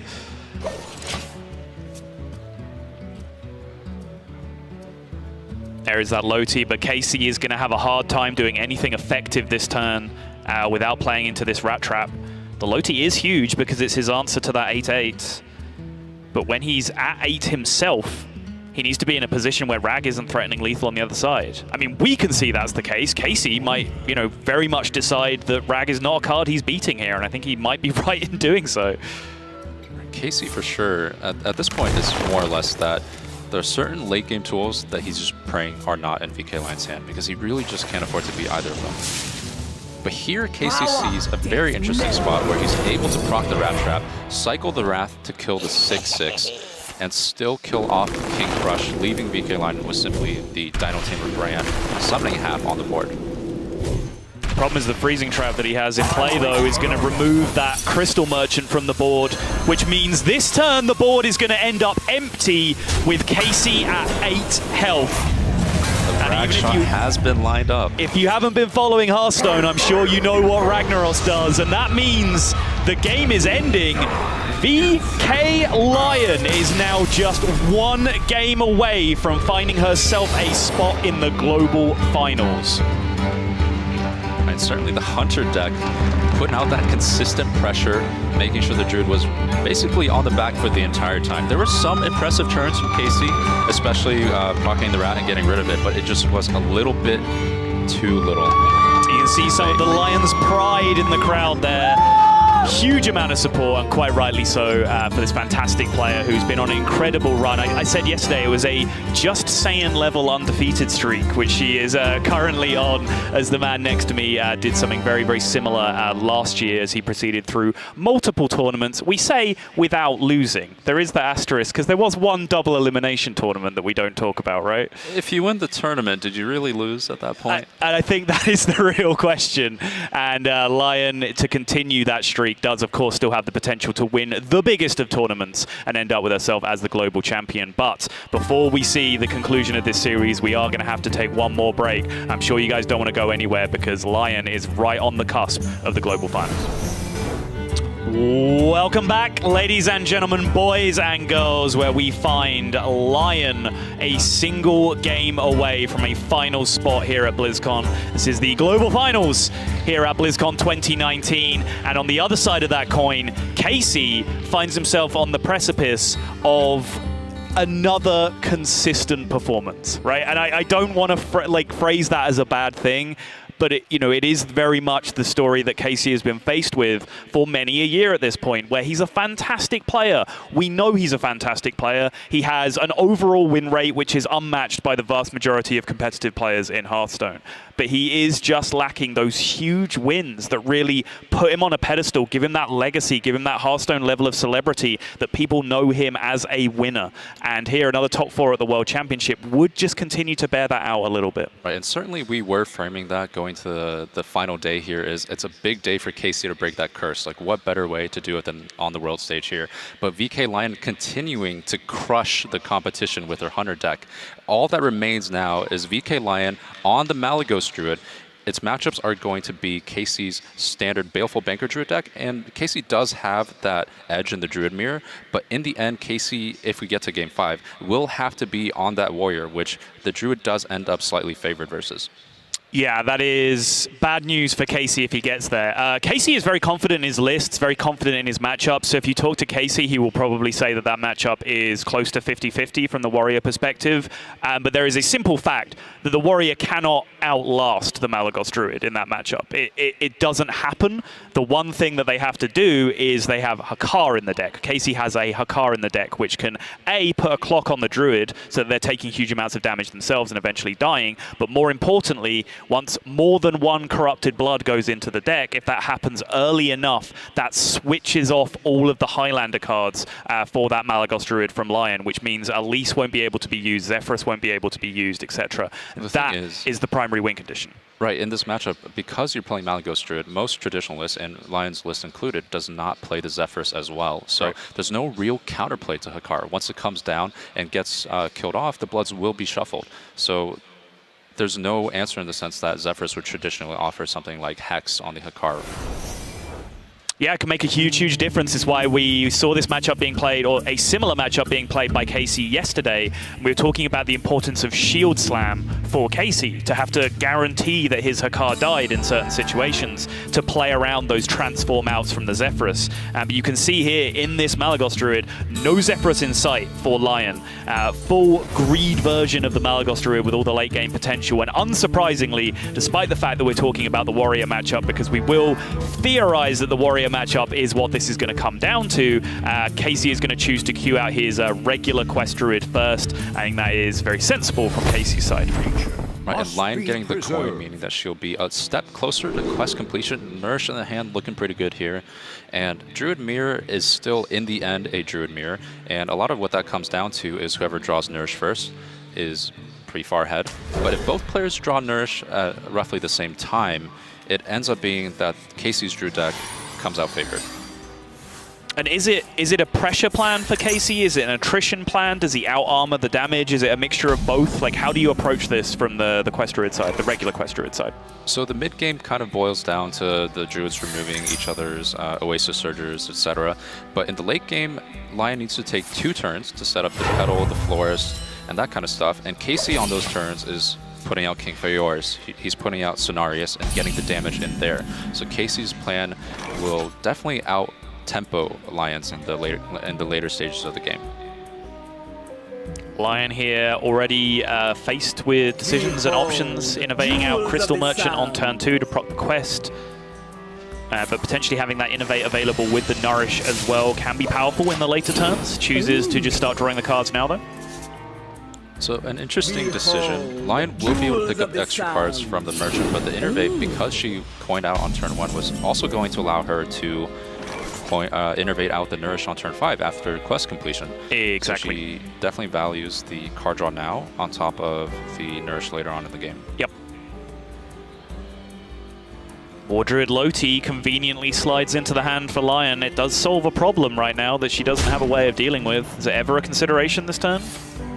I think you're so far committed to the quest, and it's all right that both players are drawing with Crystal Merchant at this point. She's really looking for something to do on turn 5, right? So I like that she's forgoing the Loti this turn and digging deeper for the Oasis Surger.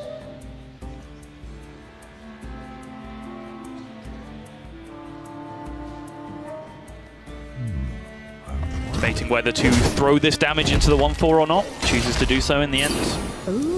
Sets herself up for Wrath Draw off the top potentially next turn. As you can see from Casey's side. So using the Wrath here has 2 pretty big impacts. One is you're making sure your opponent doesn't draw cards, but at the same time, that means Wrath won't get both effects later on in the game and draw a card for yourself. Casey has to take a lot of consideration into that because currently the Nourish is not sitting in Casey's hand.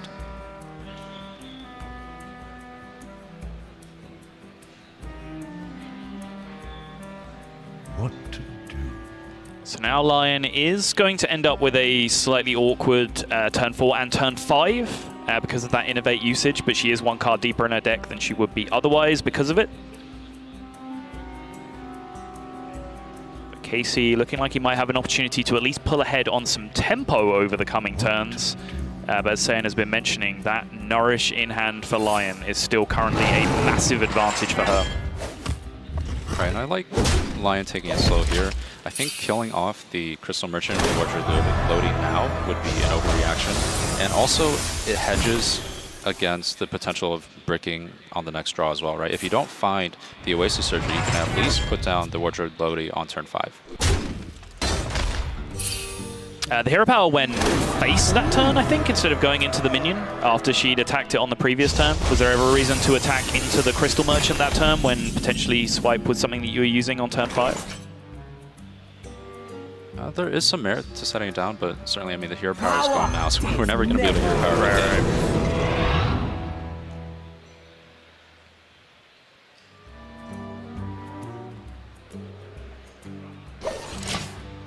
And Lyon playing this game out patiently, keeping the Lodi stealth, it is one of the nicer answers to something like Oasis Surgery here now.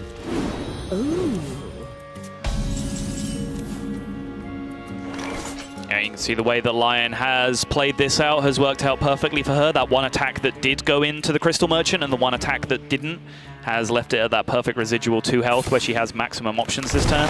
But she is just going to choose to rip the Nourish immediately. I definitely like continuing with your own game plan. Understanding the matchup is slightly unfavored for you, it's important to go ahead and cycle towards those combo pieces because in the end, Druid's effective health is somewhere in the 50s to 60s, right? So sure. There's 11 power on the board, but in the end, it's not going to make that much of a difference. It's the later games plan from a Feoris or a Cenarius that can kind of end it, but here the Oasis Surges, I like that she's in orange though. I was interested in a point you made yesterday, though, about the usage of the floating mana after the Nourish, whereas, again, there's a Ferocious Howl in hand this turn for Lyon that could have been used with alongside a turn 7 or a 7 mana Nourish as opposed to a 6 mana Nourish, whereas this turn she just kind of ended up floating those extra crystals that she gained.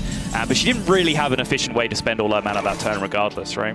Right, I mean, the hand gets a little bit clogged this way, but at the same time, 2 very different matchups where the Druid needs to respect the damage from the Rogue. Right. At this point, you don't really need to respect the damage coming out from the opposing Druid. So 6+3 on this Starfall. Which means potentially a swipe can now clean up the board state and push some face damage as well. Right, certainly using the first swipe is not that big of a deal, but I'm thinking that Lyon wants to keep hold of the second swipe, and you see the way that she instantly grabbed the swipe on the right-hand side of the hand there. It means that later on, when the Elise comes out, she'll be able to get an extra copy of swipe from the left-hand side as well. Yeah, hugely important. When I was learning this deck for the first time, it was the #1 way I found myself throwing games was just using the wrong copy of a card in my hand in certain situations. You need to be very, very careful because particularly in this deck, you need to be copying perfect hands a lot of the time, especially against armor classes. So manipulating which cards are on your left that will get copied versus which cards are on your right that won't get copied is very, very important. And Casey putting out a decent fight, right? Like, he didn't see the Nourish early on in this game, but he's still got a full hand, got both Oasis Surgers out here, and he does have the option later on to potentially even floop an Oasis Surger to continue this pressure train. I wonder. But at that point, he might be giving up too much potential armor gain because that floop would have not been a Kun the Forgotten King. PK Lyon on the other side, as she is the aggressor, is willing to throw out Kun here just for a little bit of board pressure and a lot of tempo as well. Yeah, the question is what she's intending to follow this up with. Because the Geppetto here is not guaranteed to hit the juicy minions that she wants it to. There are still, I believe, both Oasis Surges left in the deck. There is a second Anubisat Defender left in the deck as well, which would not be high impact draws. Time waits for no one. Right, but there's not much else she can do to fill out the mana curve here. Like, Ferocious Howl, you'd have to be looking at a secondary Nourish or just drawing the Oasis Surger. She gets the 1 mana at least, Anubisat Defender, not the one she's really looking for here. Nope.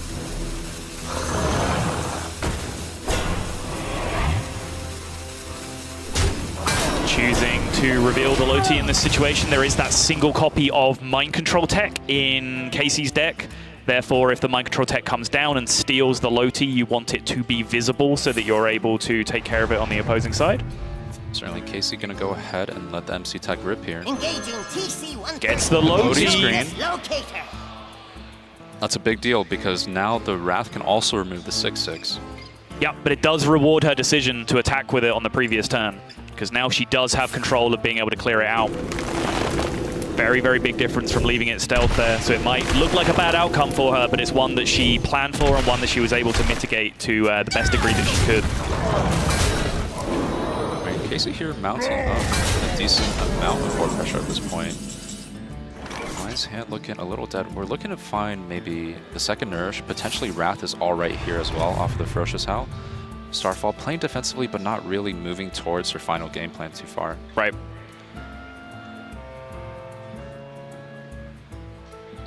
Looking for the remaining 2-ofs in Lyon's deck that she needs before she can really start executing game plans with that Elise. She certainly has 2 copies of Wrath left in the deck at a minimum. That might just be it. I think it is. With the Elise being so cheap and the Moonfires and the swipe ending up on the left-hand side of her hand, I think she's able to forgo the Malygos in some stage of this game as well. She might be able to get 2 floops that end up being Mally, so she doesn't even need to reduce the Mally, right? She's able to get 2 Malygos and 4 Moonfires, and that might be enough to kind of close out the game and skip one of the later. Oh, sure, yeah. So just play 1 Mally raw and then have 2 flooped Malygoses alongside 4 Moonfires to follow that up. Yeah, exactly. So the hand is definitely panning out all right for her here. Choosing not to use the mana from the Starfall here. I mean, it's not the prettiest clear, but it's hard to utilize that mana and cycle later on in the game as well. It is. This does now create a huge damage swing from Casey coming through with all 3 of these minions left alive. Casey choosing to respect the 1/4 though. So where the Expedition giving the Lodi is able to clear a little bit more, because he can't have the mana to play Starfall and the swipe. It's looking very dire here. It is. Lyon looks like she's struggling. It looks like it might just come down to that matchup that we prophesized, the Druid versus the Warrior. She's going to have to make something magical happen here to find a way out of this one. Cenarius does not look like it. Wrath dealing with the MC tech here, but still a little bit too much damage left here. Starfall able to clear both of the 7 drops, so on board there will be 18 damage, which is exactly the life total that Lyon is at the moment.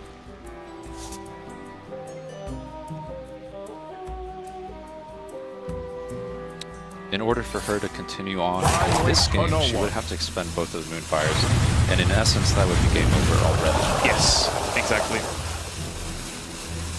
You need to have at least 1 copy of Moonfire remaining that you can start duplicating with your Elise.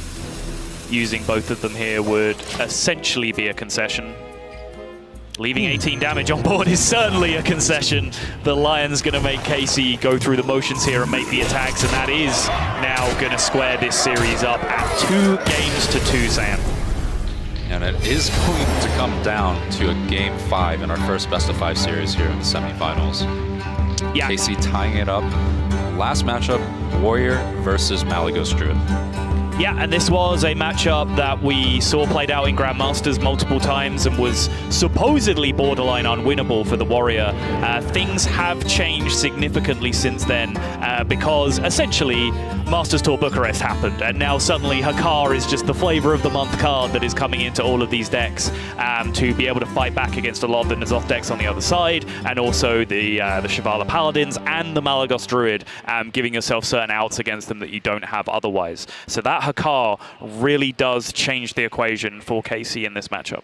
Right, absolutely. Before the Hakar, I would give this matchup 80-20 for the Druid, but Hakar being basically the only moved piece in this matchup, Casey will be full mulliganing for card draw, and the Hakar option, he needs to get that out as soon as possible. And even then, VK Lyon could have already duplicated a hand of Moonfires up to that point, and that might be enough to solidify the game. So definitely very hard for Casey to come back in this matchup, but we'll be bringing you that match very soon. We certainly will, but before we do so, we do have to have one absolute final lightning fast word from our sponsors. We will be right back. Game number 5, semifinals here at BlizzCon 2019. Lyon from China versus Casey from Germany for a spot in the finals of the global finals and for a chance to continue the dream of being Hearthstone's global champion for 2019. Lyon has the edge in the matchup, but by what kind of margin is debatable. Casey will tell you it's very small. I'm sure Lyon will say it's significantly bigger, as is the bias that people tend to have towards their own decks. But you can see here, that key card right in the middle is the keyest of key cards in this scenario. It would be borderline hopeless without the availability of that Hakar. Arguably the only card that matters in this matchup, because it's very unlikely that the Druid mounts enough pressure to pressure out the Druid, and Hakar dying needs to happen before the Elise comes out from VK Lyon's side as well. So a lot of conditions have to be met before Hakar can be even considered the final win condition in the match. Yeah, whereas from Lyon's side, this deck, the Malagos Druid, I do still feel like it has some element of failure rate to it. You were talking before about how prior to Hakar coming in, you would maybe call it an 80-20 matchup. I feel like a lot of the time that 20% is the Druid losing to themselves as opposed to anything that the Warrior is doing against them, right? Like, like the Dr. Boom comes out and like there's so many 7 armor gains. Yeah, I mean, a lot of the time also just like a super dry draw from the Druid side where like, you know, both your nourishes are like bottom 5 or whatever, right? And you just have to end up going through the game so slowly that you give the Warrior all this additional time to pick up extra armor in the matchup. If the cards are anything like in the right order, then the pressure is going to be on Casey to find that Hakar, to execute the game plan that plays the disruptor to what Lyon is looking to do here. But I would call Lyon a favorite here for a spot in the finals. And coming into this game 5, Lyon on the play, Casey on the coin, so already a little bit of an edge here being taken away from Lyon's side.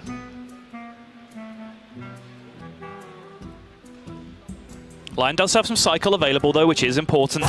2 Ferocious Howls able to dig on through that deck and find the nourish that she will need sooner rather than later to really explode into this matchup. But Saiyan set it out for you. There is one card and one card alone really that's going to matter in this matchup for Casey. So just keep an eye on that right-hand side of Casey's hand every single turn and see if that Hakar makes an appearance. Outside of that, I guess he does at least have to pay lip service to some kind of pressure plan in the matchup, right? Like, try and magnetize some mechs where possible, try and build up some damage, maybe magnetize a snip snap down on something and push some damage through. Right, and certainly the Warriors' pressure plan has been very limited, given that Casey's not running the Eternium Rover as well. So snip snap coming down is going to be later rather than sooner most of the time.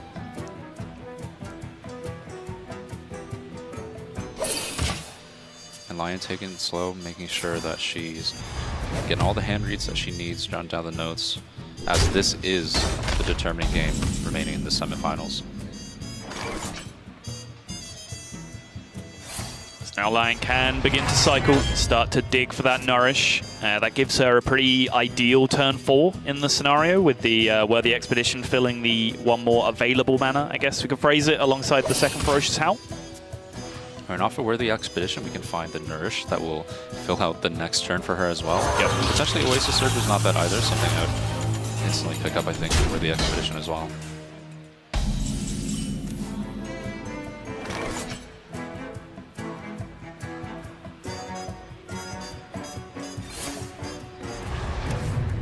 Some Nourish found. Perfect timing for Lyon, finding the nourish going into that turn 6 next turn. So now she can wait potentially on playing the Worthy Expedition. If we don't get the card draw that we need off of the first nourish, potentially the Worthy Expedition could act as a second one as well. So saying play the nourish first, gain more information about what your hand looks like at that point, and then play the Worthy Expedition afterwards? It's certainly something to debate about a little bit, but I think your ideal pick would be Nourish anyway in this scenario, because it is such a combo-heavy matchup. Not able to find a secondary Nourish here, but Cenarius, not too bad to fill out the curve later on. It's also just a very expensive, clunky card, right? Where if your draw is extremely smooth and you start getting towards the bottom of your deck very quickly, even having a card as good as Cenarius can be irritating, just because it's not something that you necessarily want to spend 9 mana on. Because it is a minion that you have to get out of your hand before Dream Petal Florist a lot of the time in this matchup, right? Sure. So I think that is something that you do have to keep an eye on.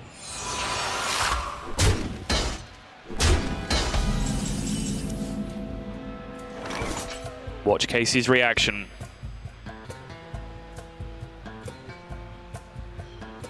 He's not even looking right now. Perhaps he doesn't want to see it. Lyon taking her time, though. Are there legitimate other options this turn, do you think? I don't think so. I mean, Wrath swipe, but it doesn't... There it is! Okay. He made us wait for it, but it came. Yeah, potentially this is more or less a tactical rope, as we call it in the business.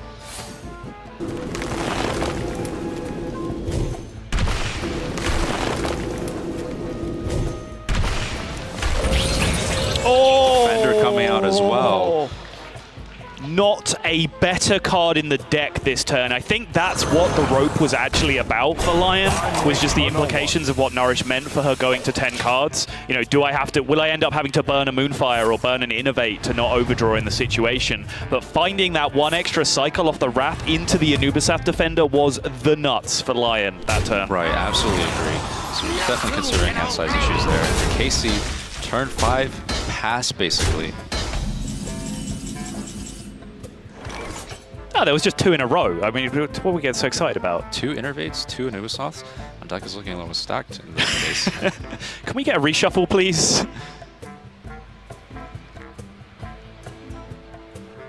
Turn 9, Cenarius is green. Yeah, I definitely like just dumping some of the higher end cards, making it easier for her to cycle throughout the rest of her deck, as well as play the least later on. Has the matchup changed at all just in terms of how the late game finishing combo works? Because I was taught by Frozen that against the armor classes, you're generally looking to go Dream Petal Florist, Innovate, Floop in the same turn, where you have the Elise and the Malagos in hand at the time. Has that changed with the addition of Kun? Has that opened up any more like late game kill combos? I think Kun can do some things, but certainly the standard combo of holding onto an Innervate until the very end, having the Dream Petal Innervate the Floop of the Dream Petal. Yep. That's kind of always been the case, and it's not the Warrior has gained much else in terms of armor gain, right? I generally just tend to play the Kun for the tempo here, especially when you've got hand size issues, as Lyon has at the moment. Yep. Certainly lines up with my understanding as well. So if you're not familiar, like this gets very complicated when we get to the late game. But the particular combo that myself and Sayan are talking about, Dream Petal Florist will discount a minion by a huge amount in hand, and then you can use your Floop to copy that Dream Petal Florist, so that effect happens twice on the same turn. If you do that with just the 2 minions, Malagos and Elise in your hand, a 0 mana minion cannot be targeted, which means if the Elise gets hit once, the Malagos is guaranteed to get hit by the second one. So basically, you guarantee a dream scenario for yourself where you have huge damage if you do it that way. Absolutely subtle. So both scenarios end up to be winning scenarios when you have a 2 mana Malagos and a 0 mana Elise, or 5 mana Elise and 0 mana Malagos. Oh! This 1-1 though, going to town from Casey here. 2 in a row. 2 Innovates in a row, 2 Anubisath Defenders in a row, 2 1-1s winning the Brawl in a row as well. Disgusting. Seems like good luck is coming in pairs here. Lyon picking up a little more cards right here, not too bad. But she can go for a further pressure plan here, going for Oasis Surger, playing Crystal Merchant as well, and then just using an Innervate to draw cards. Again, she only needs to keep one of these Innervates in hand. Absolutely, yep. Make sure she gets the right pulls with the Dream Petal. Crucially, though, again, with Malagos left remaining in the deck, she did kind of whiff that turn on the Geppetto as well. Right, there is a Floop, a Malagos, and I believe another Oasis Surger remaining in the deck. Sounds right. Behold, jewels of the sun. 9 cards remaining. Got to think you are exchanging one of these Innovates for a random card here. Ooh. There is the second copy of Nourish, which is going to push Lyon essentially all the way down to the bottom of her deck here. And that is the remainder of the deck. Casey's still about halfway through his deck. He does have Harrison Jones in hand. He does have the Weapons Project, so there is a point where he is able to draw into a card later on in the stages of this game as well.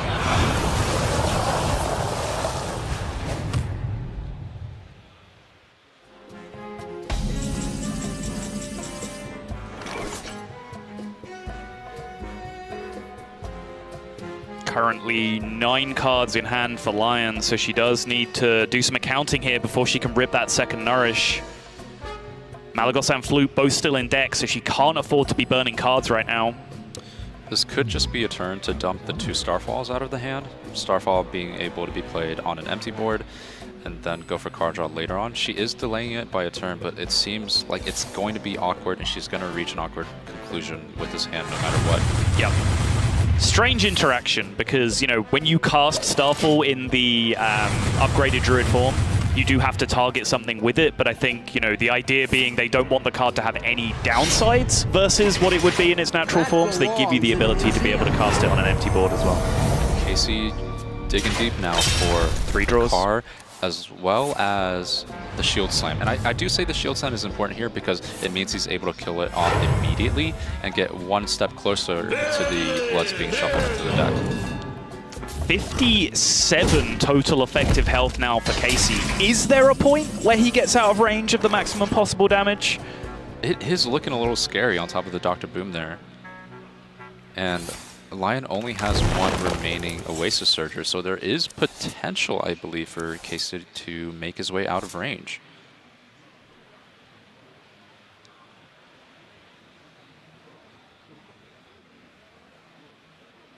So for VK Lyon, she would like to make the Malygos 0 mana, I believe, in order to fit in. Is there any way she can get to 2 swipes?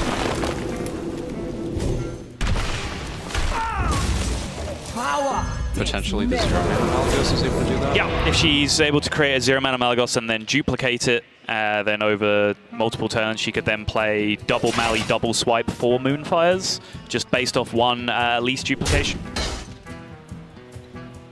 Light the fuses! Casey can go ahead and respect the Lodi, go for double Dynamatic here, guaranteed clearing up the board. Yep, that is spell damage representing extra damage. It's also just a 4 damage stealth minion that can hit Casey in the face right there as well, which is super relevant in the position where Casey is hovering right around the point where he might just be amassing too much health to push over the line. So now for Lyon, we are going to see a crucial flip in this game, where if we get to see 0 mana Malygos, Lyon will be able to put out 2 swipes, 4 Moonfires on the same turn. In the case that they're 2 mana Malygos, having both innervates is... Oh, she has to use the innervate first, right? If she's going for the Floop setup, she has to use the innervate first off the Dream Petal turn, yes. Right, so there's no way for her to do it. But now, with the swipe being played... That's fine, because she still duplicates the 1 swipe that she has to end up with 2 swipes, so one of those is free to be used.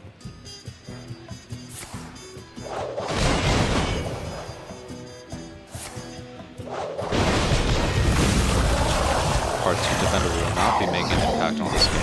And step 1 for Lyon has been achieved, because I believe this is now going to potentially be her her Dream Petal turn, and the Hakar has not been found yet for Casey, which means his ability to disrupt her Elise by putting multiple Bloods in the deck is very, very quickly dwindling away.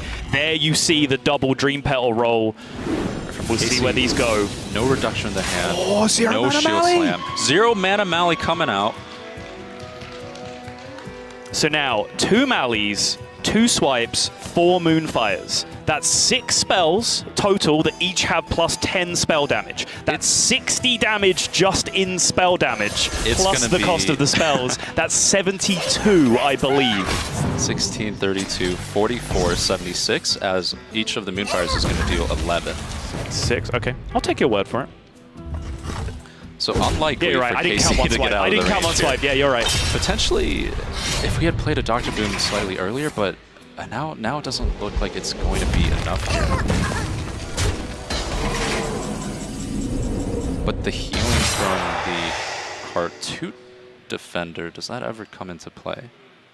Need a hand, Explorer? It does. You can always swipe last, so one swipe is used, the healing for 3 happens, and then the second swipe still. So as long as they are within 3 of your boundary of lethal, then you still have lethal. So we want to see the first swipe, then we want to see all the Moonfires, and then the last swipe.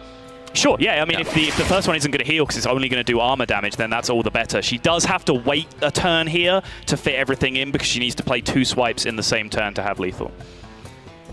And I believe what is happening on this piece of paper in front of Lyon is some very frantic addition just to make sure she is very clear on how much damage she has. 61 total here from Casey means that Dr. Boom coming down only takes him up to 68. So I believe if we have done our addition correctly, saying that Lyon just has it this turn, we will wait and see. To be clear, she does have to map it out correctly with the swipe first, all the Moonfires, and the final swipe to take the game here. Step 1, swipe first. Moonfires now have to come in. Well, actually, she'll have armor anyway. Actually, it doesn't quite matter at this point. Right, there's too much armor. It doesn't matter. Doesn't matter. Right. Free sequencing. She's done all the hard work. She's got to the point. Lyon is going to be your first finalist, and you can see the emotion on her face as she's going to go over, throw out the well played to Casey, who has put in another phenomenal performance. But what a huge win for Lyon here, continuing her absolute dominance, coming through into this point and saying, I think, an incredibly deserving spot in the finals. The crowd is absolutely going wild as well. VK Lyon, the first woman to appear on the world stage, right now going straight into the finals here. And who will she be meeting on the other side? I mean, that's what it's going to come down to, and it's what we're about to find out very soon. But for now, I just want to focus on Lyon because it's an incredible performance that she put in. You know, not only all the plaudits that we can give her based on what we haven't seen, just what's been reported about her record. Essentially, in the Chinese equivalent of Masters Tours, picking up a 2nd place and a 4th place in the same season, which is comparable to the very best record we have in the other regions combined. And then on top of that, going on a 7-0 undefeated record to qualify for this point, and then continuing to be undefeated in this tournament as well, pushing that up to a 10-0 streak up to this point, and doing it in style as well with Malagos Druid, unconventional decks like Highlander Hunter. Fantastic performance. Absolutely, and it seems like when you get that energy behind you, that momentum and the confidence going along, VK Lyon making it to the finals, and she does it in quite the fashion as well. She looks comfortable on stage. She looks like she's ready to take it all.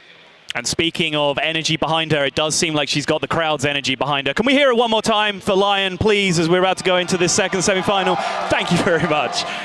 Clearly a big crowd favorite here, but I do, of course, need to send out some commiserations to Casey, who is a personal friend of mine, a teammate of mine, and is a fantastic player.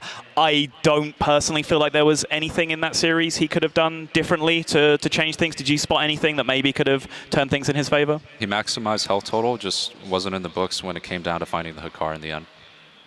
Yeah, so well played from Casey, but not quite enough. Yeah, absolutely. Not much he could have done in that spot. I think a very high-level series between 2 very high-level players, and we're set up for a very high-level final, but there is one more spot to fill, and we're going to find out who fills that spot right after this break, so don't go anywhere. Everything came down to this final match. On one side, we had Luna, formerly Bloodyface, one of the best players in the Americas region, and had the potential to become the first American world champion since 2014. On the other side, Lyon, coming into this tournament as a relative unknown player to the Western audience. She quickly gained fans with her strong play and dominant performance so far. This was the match where history was made. Lyon not only went on to be victorious and become the first woman to win a Hearthstone World Championship, as well as the first to win a BlizzCon tournament, but also inspired many female players to continue chasing their dreams.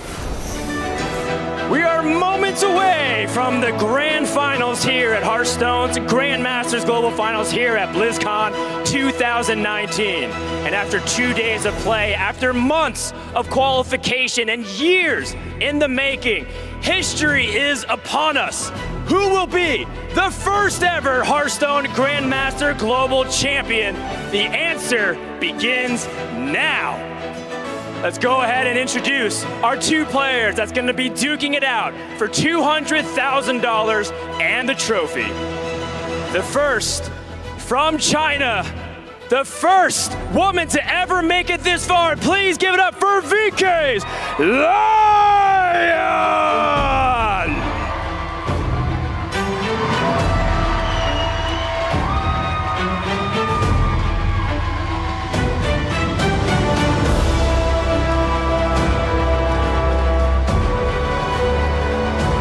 Listen to that crowd roar for Lyon. And their opponents, hailing from the United States of America. It's a clash of East versus West. He's back for more. Please welcome from Lazarus Gaming, Bloodyface!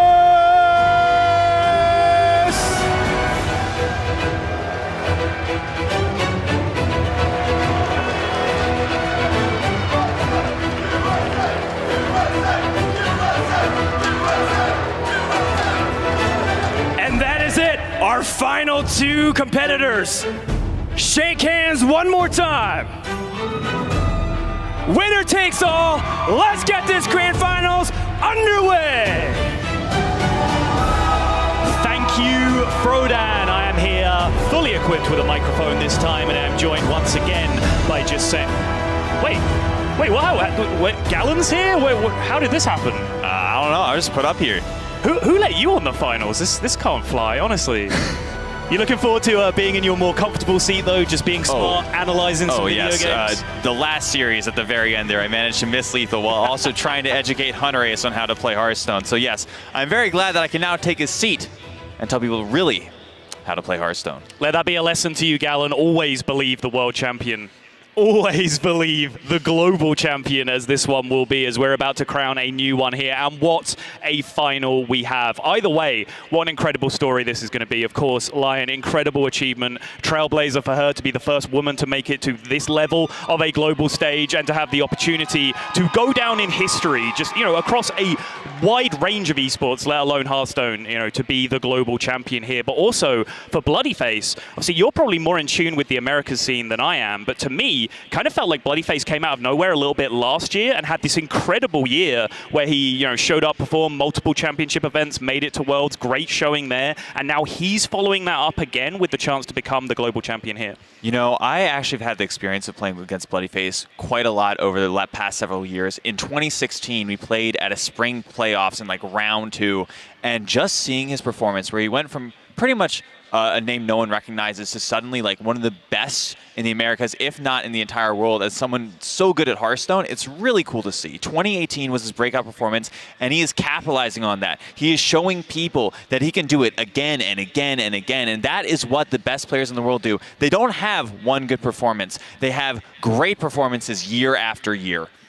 Very well put, and I think if anything is even more impressive to me about Bloodyface is that he marches to the beat of his own drum while doing it. He's not part of any of the hive mind practice groups. He really has his own opinion on things. He practices mostly with himself, with a little bit of outside influence here and there, but really does have his own opinion, and he's his own man when it comes to deck building, lines of play, matchup decisions, everything like that as well. Yeah. But I mean, Lyon is on one of the most dominant tournament performances I have ever seen. Yep. She went 7-0 in the Gold Series finals to get here. She is currently 3-0, I believe, in the finals. That is a combined record of 10-0 over the last 10 tournament games. She is undefeated up to this point. Yeah, and this isn't just a ladder streak. You go 10-0 on ladder, you're like, okay, I'm pretty sick at Hearthstone. Lyon has done it through the very best players that China has to offer, and then come onto the world stage and done it against the very best that the world has to offer. She has one of the best players in Europe, Casey, already under her belt. She's knocked off a previous world champion in Tom 60229 as well. There is an incredible trail of bodies piling up behind Lyon here, and I think she has played great to get to this position as well. But the only player to actually have beaten a Chinese on this stage is Bloodyface. Bloodyface got a win versus Lee.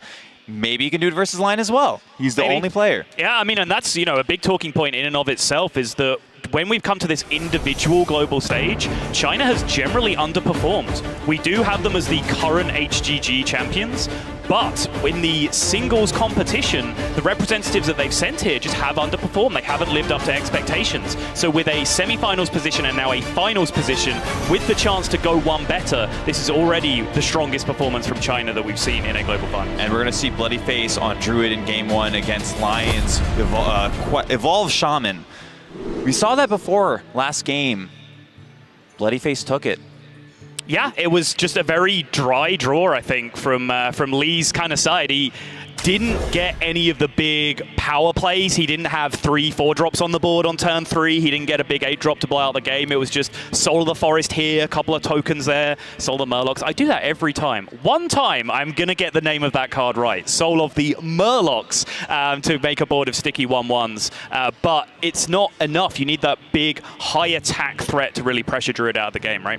Yeah, and I mean, he just didn't have it. But again, that was a pretty low percentage outcome. You know, Spirit of the Frog alone can get that massive board that we were talking about. Yep. And if you just get the Desert Hare Evolve, if you actually draw the cards, they work really well together. Yeah, and you know, obviously people complain probably about how much you see Desert Hare plus Evolve in the early game or Mogu plus Evolve in the early game, but it's a 2-card combination that players hard mulligan for, essentially. Like, you pretty much throw away just about every card in your hand that isn't Spirit of the Frog Evolve, or in some matchups Desert Hare if you want to keep that. So just, you know, mathematically, the percentage that you do hit that combo by turn 3, turn 4, turn 5 is actually extremely high. You know, you see it so often because it is so likely to happen when you mulligan correctly for it. Yeah, I think that's kind of the mark of these really powerful aggressive decks, is the fact that they have early game draw engines. I'm talking about Combo Priest with Northshire Cleric, Wild Pyromancer, Circle of Healing. I'm talking about Evolve Shaman with Spirit of the Frog and choose spells like Zap, Mutate. Spirit of the Frog has been found, though, for Lyon, so she is now able to set out a game plan, has already picked up her first copy of Evolve, doesn't currently have any 0-mana options to go with the Frog on the follow-up turns. But this is the beauty of the Frog, is that her hand doesn't look that spectacular right now, but essentially every bad hand you can draw with this deck is fixed by Spirit of the Frog. That's just how powerful that card can be. It also feels like a lot of bad hands with Evolve Shaman are just a single card away from being really fantastic. Right now, Lyon is 1 card away, specifically Desert Hare away, from just having this massive tempo swing. Right now, Bloody Face just on 2 out of 4 on the quest, progressing through as expected, but very little to do this turn. Just a hero power, whiffing into the ether, smacking a Taunt Totem. Lyon can find that big draw here. It's going to be huge punishment for Bloody Face. Collective Breath Desert Hare. Who knew lions and bunny rabbits would be such good friends, Galen? I think it's up to Lyon. I imagine she's interested in zapping her Spirit of the Frog first. Getting another Evolve. And you always play the one that you just drew. She throws out the Quick Prayer. I'm not even joking, it is actually important to play the one that you just drew in that situation. That's pretty good. Pretty good, yeah. 3-4 is average stat line, so she's above that, and she also has potentially, I guess you would classify those as beneficial effects in the death rattles, even though they are not really going to have an impact on the game. But the spell damage from the Ogre Magi is a real thing with the copy of Lightning Bolt in hand. I think the most important thing in this spot with that second Evolve is just having enough minions to survive, that they survive until the next turn. Yep. Generally, I think you're probably casting this next Evolve to just get as much tempo as possible. So as long as the minions survive a swipe, you're pretty happy. Bloody Face doesn't really have any response to this, just throws out the Ferocious Howl and passes, and now the world is Lyon's oyster this turn.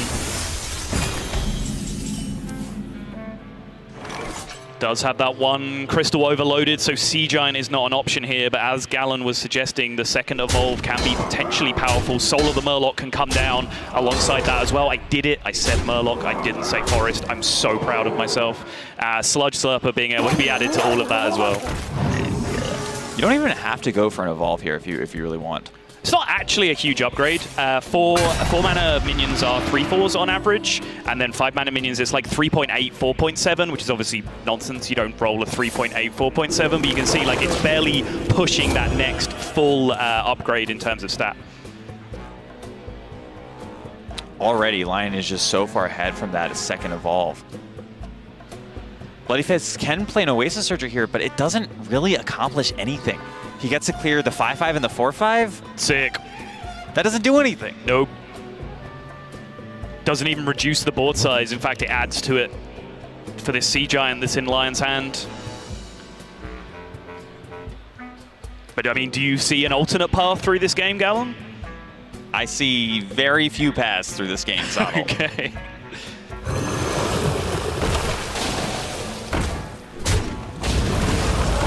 Clears the 6-2 instead. It does limit a board a little bit. Yeah, I mean, there's currently 15 damage represented on board, so I think Bloodyface did have to respect the idea of just taking maximum damage off the board here. Lightning Bolt in hand from Lyon means that she has 18 total this turn, but that Sea Giant being dropped, 8 health minions are the absolute bane of Druid's existence. In fact, I believe it was currently 1 off lethal right now. Oh, Goblin Lackey as well, yeah. Yep, you are absolutely right. That is a long way from being active. The Zephyrus Draw from Bloodyface. Much better when you're 5 cards left in deck, not when you have 19. Right. So Hidden Oasis here would take him up to 17, functional 23 with the 6/6 taunt on board. Doesn't look like it's ever going to be good enough.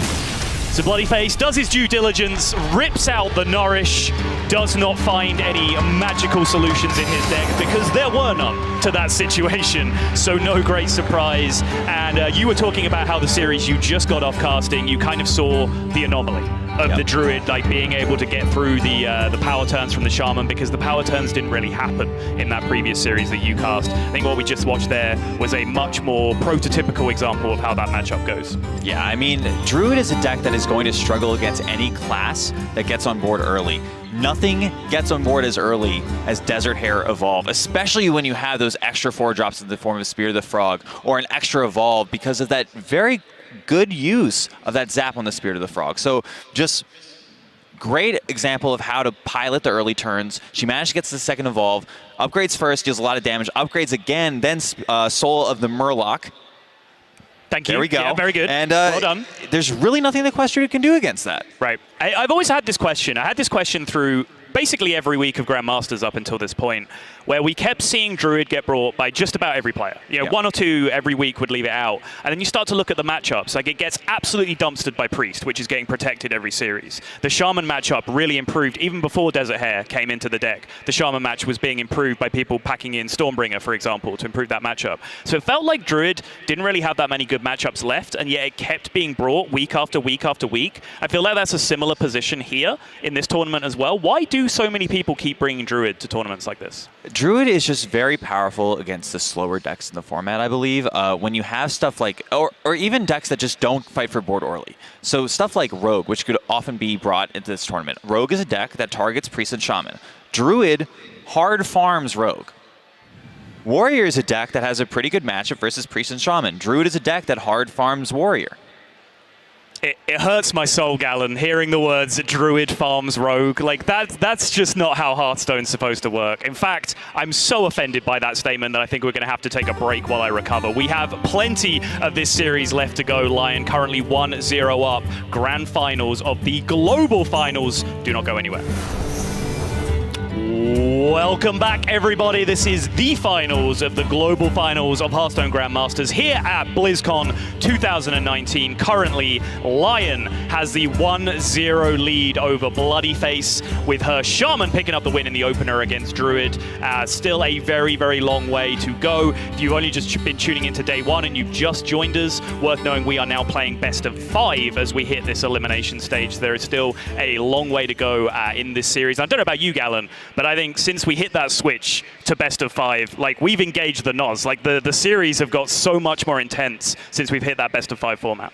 Yeah, I mean, speaking of switches, we're actually going to see the players switch their decks. Bloodyface is going to be on Shaman, and Lyon is going to be on Druid this series, which is the exact opposite of what happened last one. Yeah, there is a couple of wrinkles in there, though, because Bloodyface is playing the Quest Shaman instead of the Token Shaman, and Lyon is playing the Malagos Druid instead of the straight-up Quest Druid. So do you think those two changes have significant impacts on how the matches play out? I think it has quite a big impact. I think Malagos Druid gets a little even worse against decks that fight for board early. The same can be said for Shaman, though. Shaman Shaman is not a deck that really fights for reward as early as Evolve Shaman. Shaman is a deck that, or Quest Shaman is a deck that focuses on value in the late game. It still has that Desert Hare, Mogu Flesh Shaper Evolve, that early powerhouse, but it doesn't have the same draw engine in the form of Spirit of the Frog.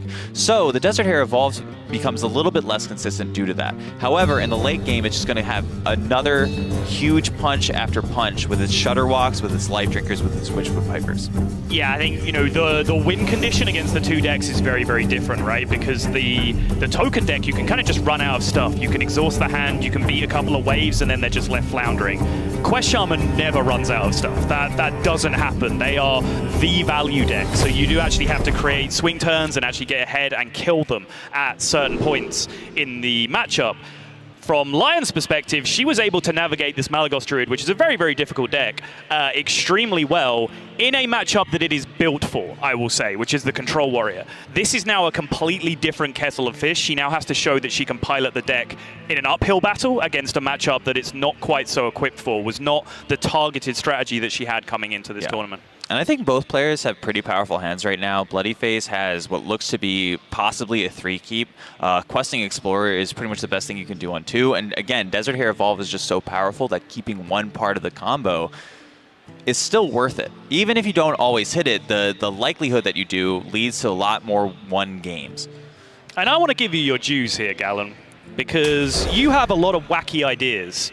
Your hit rate with these wacky ideas is not super high, but when you get one right, I'm going to give you credit for it. Gallon was the first person I ever heard say the words Desert Hare Evolve, and he did it as soon as the card list was out there.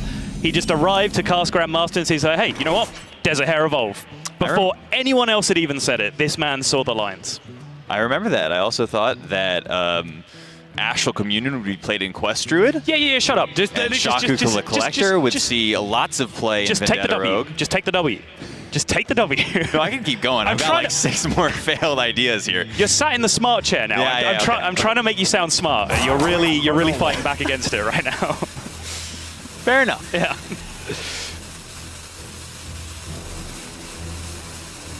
Coin Quest from Lyon. Shocked to discover. No, she's coining Crystal Merchant. Okay, I was about to say I'm shocked to discover that she's a Coin Quest gamer, because no one likes those. Everyone knows it's Quest Coin. Of course it's the right but coining the Crystal Merchant here, this is a created play that we don't often see in a lot of matchups. How do you feel about it? I think for a deck like Malygos Druid, just pushing damage early when you can get it can matter. One of the things about going Coin Crystal Merchant into Quest is that if your game plan is Quest Pass into Crystal Merchant Coin on turn 2, you're actually just missing 1 damage if the other person can never answer that Crystal Merchant. Sure. By going Coin Crystal Merchant on turn 1, you can play Quest turn 2, draw a card, complete one of the 4 things that you need to do to complete the quest, which is the exact same as if you went Quest into Crystal Merchant Coin on turn 2, but you just get to push 1 more free damage. So it's just optimizing how to play the game. Even it's just like this super marginal thing, which is 1 extra damage in the early game against a deck with stuff like Life Drinker to heal, it's still free to take. So I'm glad that she's optimizing even the smallest of percentages. All right, so just so I understand what you're saying, are you arguing that this is like the default right way of doing it when you're on the coin and you have Crystal Merchant in hand? Against Quest Shaman, I believe so. Okay.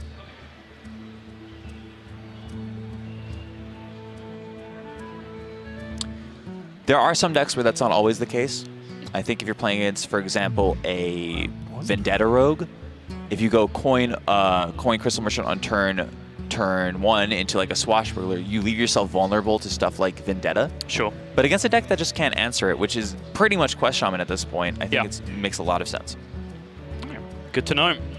Lyon now finds herself in a spot where Wrath would seem a little bit wasteful. Hero Power pretty much achieves the same thing here, minus the card draw. Wrath is an extremely powerful card against Quest Shaman in the mid-game, since they have just so many minions that just get so answered so perfectly for it, so many 3/3s and so on in the deck that are just great targets for it once Quest is activated. Even then, saving the Wrath until after your own quest is completed also matters a lot. You just get to draw an extra card. So if you can avoid doing it until Osirian Tier has been completed, that'll be huge. Gallon with the quest name knowledge. Corrupt the Waters gives you Heart of Vernal. Thank you. Yeah. You want to do the other 7 or? No. Okay. How are they relevant? Wow. All quests matter, okay, Gallon. You've been talking to Frodan too much. I mean, that's always true. Behold, jewels Crystal of Merchant the number 2 sun. coming down for Lyon. Looks like she is going to spend her Innovate here. It's way too high value at this point. Now she's committed to 4 mana, complete the quest, and draw the extra card off the Crystal Merchant. Ooh. No way that Innovate was not happening this turn. From Bloodyface's side, he's still looking for that evolve. Every single turn where he doesn't get it is so big against Quest Druid, because it feels like against Quest Druid in the early game, the earlier you get stuff down, it matters so much more. Like, if you get it down on 2 out of 4 or 3 out of 4, suddenly the Druid has to wait a whole nother turn before their quest is complete to do anything. Yep. So having to do it after their quest is complete, suddenly they get access to stuff like Starfall, Hidden Oasis, even Nourish or Oasis Circuit. The earlier you can get that, the significantly better it gets. Yeah, for sure. I think Bloodyface is already struggling a little bit here because ideally he would have liked to have been significantly ahead by this portion of the game. He'd like to be forcing pressure, making Lyon have the response with the Starfall or the Oasis Surger over the next couple of turns. And Bloodyface has just managed to gain control about at the right time, but he would have loved to have just got a little bit more early chip damage in up to this point. Well, the one other thing to talk about is the fact that Desert Hare with the quest becomes so much more powerful. Yeah. When you go Hero Power Desert Hare, you summon 5 3-drops. So if he top decked and evolved this specific turn, I think he still was very much in the game, if not actually in the lead. Yep, I would agree with that. As it stands, he's just going to have to make do with the vanilla Quest Shaman gameplay. Hero Power, 1-drop, draw 2 lackeys.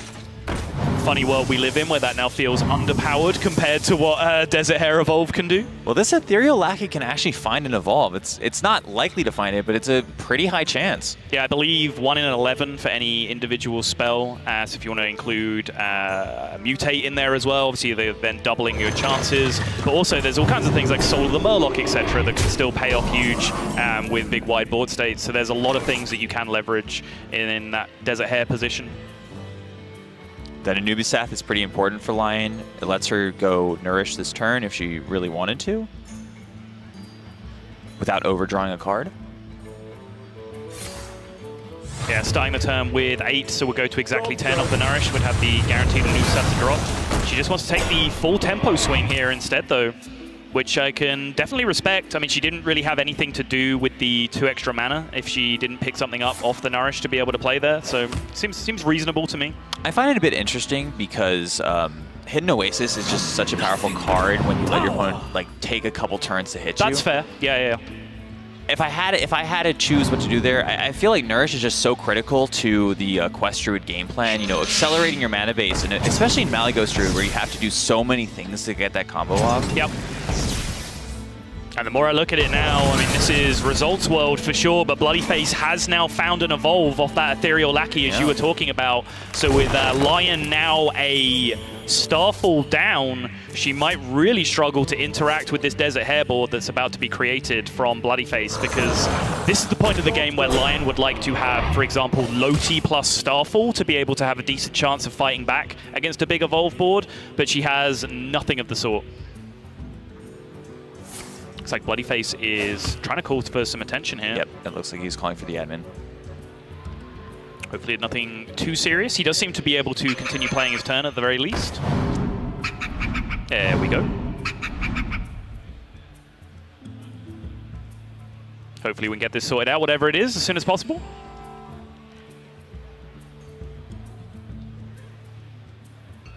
From Bloodyface's perspective, I imagine that the evolve is always coming out here.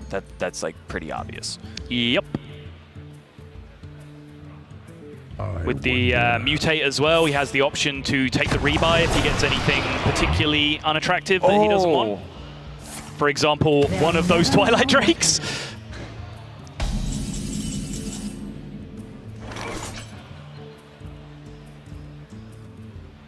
He did get the Sapper as well, which is actually a pretty powerful option, particularly in the Shaman Mirror. That can be incredibly swingy, where both players are trying to load up enormous amounts of board tension. But is it? Maybe it just allows Lyon to bounce back her Coon the Forgotten King. Oh my goodness, you are so right. Is this 3-5 able to be... It's not able to be traded off into anything right now, though, is the problem. You could take a 50-50. That's really interesting. I hadn't even looked at that.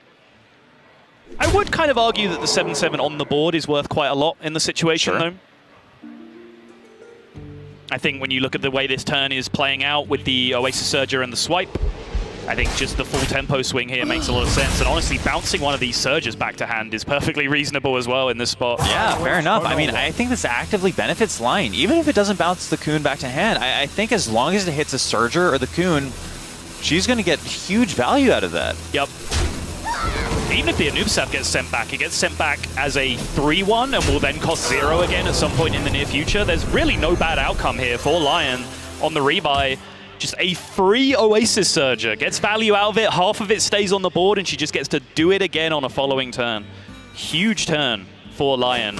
You have to say a very unfortunate set of rolls for Bloodyface. 2 Twilight Drakes, one of the absolute low rolls in the 4-mana slot, and a card that kind of actively punished him in that spot, even though it is usually quite a high roll off the Evolve. This Evolve pickup for Bloodyface is going to be so important. He gets to evolve this 2-1 into a random 5-drop, along with a lot of other minions. There's a world where Bloodyface gets something like an Earth Elemental instead of an Eager Underling. Yep. Earth Elemental, the absolute nuts in the 5-mana slot. Not allowing for, special conditions where maybe Ziliax might be superior if you're in desperate need of healing or whatever, but just in the cold hard vacuum, Earth Elemental is the one you're looking for on the 5-mana slot. Against Quest Druid, stats in play is generally what matters. Yep.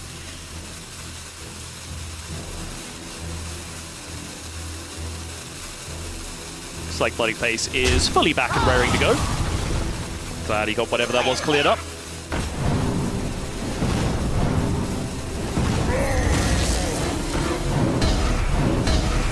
Trying to generate pressure any way he can. You were saying you were expecting the Evolve to come down that turn. Bloodyface decided differently. He's possibly saving it for the second Desert Hare. Maybe this board just isn't enough, and he needs to fight back with another key card off the top of his deck.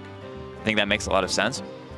One thing that would concern me, though, is that slow playing here, even a little bit, there's an Oasis Surger in hand, like bare minimum, right? So that one Oasis Surger that your opponent has already answers over 50% of your board state in this position.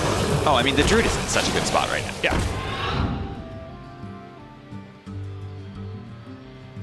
I think Bloodyface is afforded one more turn here to maybe rip that Desert Hare and get something very powerful. Okay.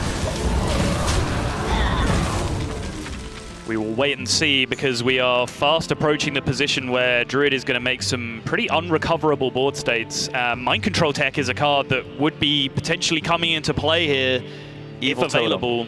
Is not the card. Evil Totem is absolutely not the card. I believe one MCT has already been played from Bloodyface's side, but he is playing that second copy. With 4 Rush minions in play, Mind Control Tech is a pretty effective card. Shutterwalk was the draw. Desert Hare was a draw. This hand is just dead. Yep. Outside of that, like Barista or some other value generator, like a Novice Engineer, like something just to get some action going in his hand. Even Barista wasn't that powerful. It would Right. lead with Bloodyface going something like Goblin Lackey, Weaponized Wasp, Barista. Yeah. You can't really do much with that. I feel like from Bloodyface's perspective, he's got one turn to deal with as much of the board as possible, try to get a Shutterwalk. If he doesn't get a Shutterwalk next turn, or even maybe a Desert Hare could call him back at least one more turn, I think it's just going to run away from him. Fair enough. Finding it very difficult to argue with that assessment. Bloodyface is looking very much in trouble right now.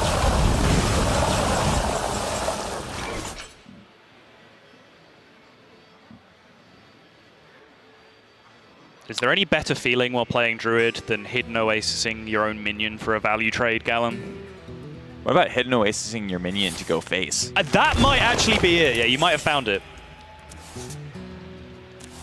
I take your point. It's a good point, well made. I was going to say, there is no way that heals face, right? There was a brief arrow being pointed at the face, but yeah, absolutely take the value out of the minion. Yeah. And there it is, Lyon with the disrespect, playing the alpha. full damage to face. There is that mind control tech on exactly the wrong turn for Bloodyface. Bloodyface has one way to stay alive here. You Bloodlust, you trade the 3-3 into the 6-6, the 1-1 into the 5-1, and you just gotta hope that the next card is Shutterwalk. I wonder. Shutterwalk right now for Bloodyface, generates a few lackeys, plays Mind Control Tech once, will play it twice if he plays the Mind Control Tech this turn as well. Summons some Desert Hares, but outside of that, it's not really doing a great deal. It's not like it's building a board for him. A little bit of healing from the Life Drinker that he's played as well. I wonder. Lyon has gotten herself to such a favorable position from this point. Yep.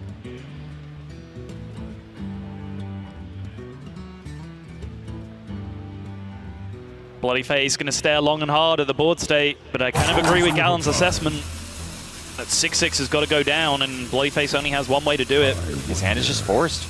Yep. Unless he's considering Evolve outs and just whether, you know, it's worth saving a Bloodlust, but I think Evolve is just a better card to have in his hand than Bloodlust at this point.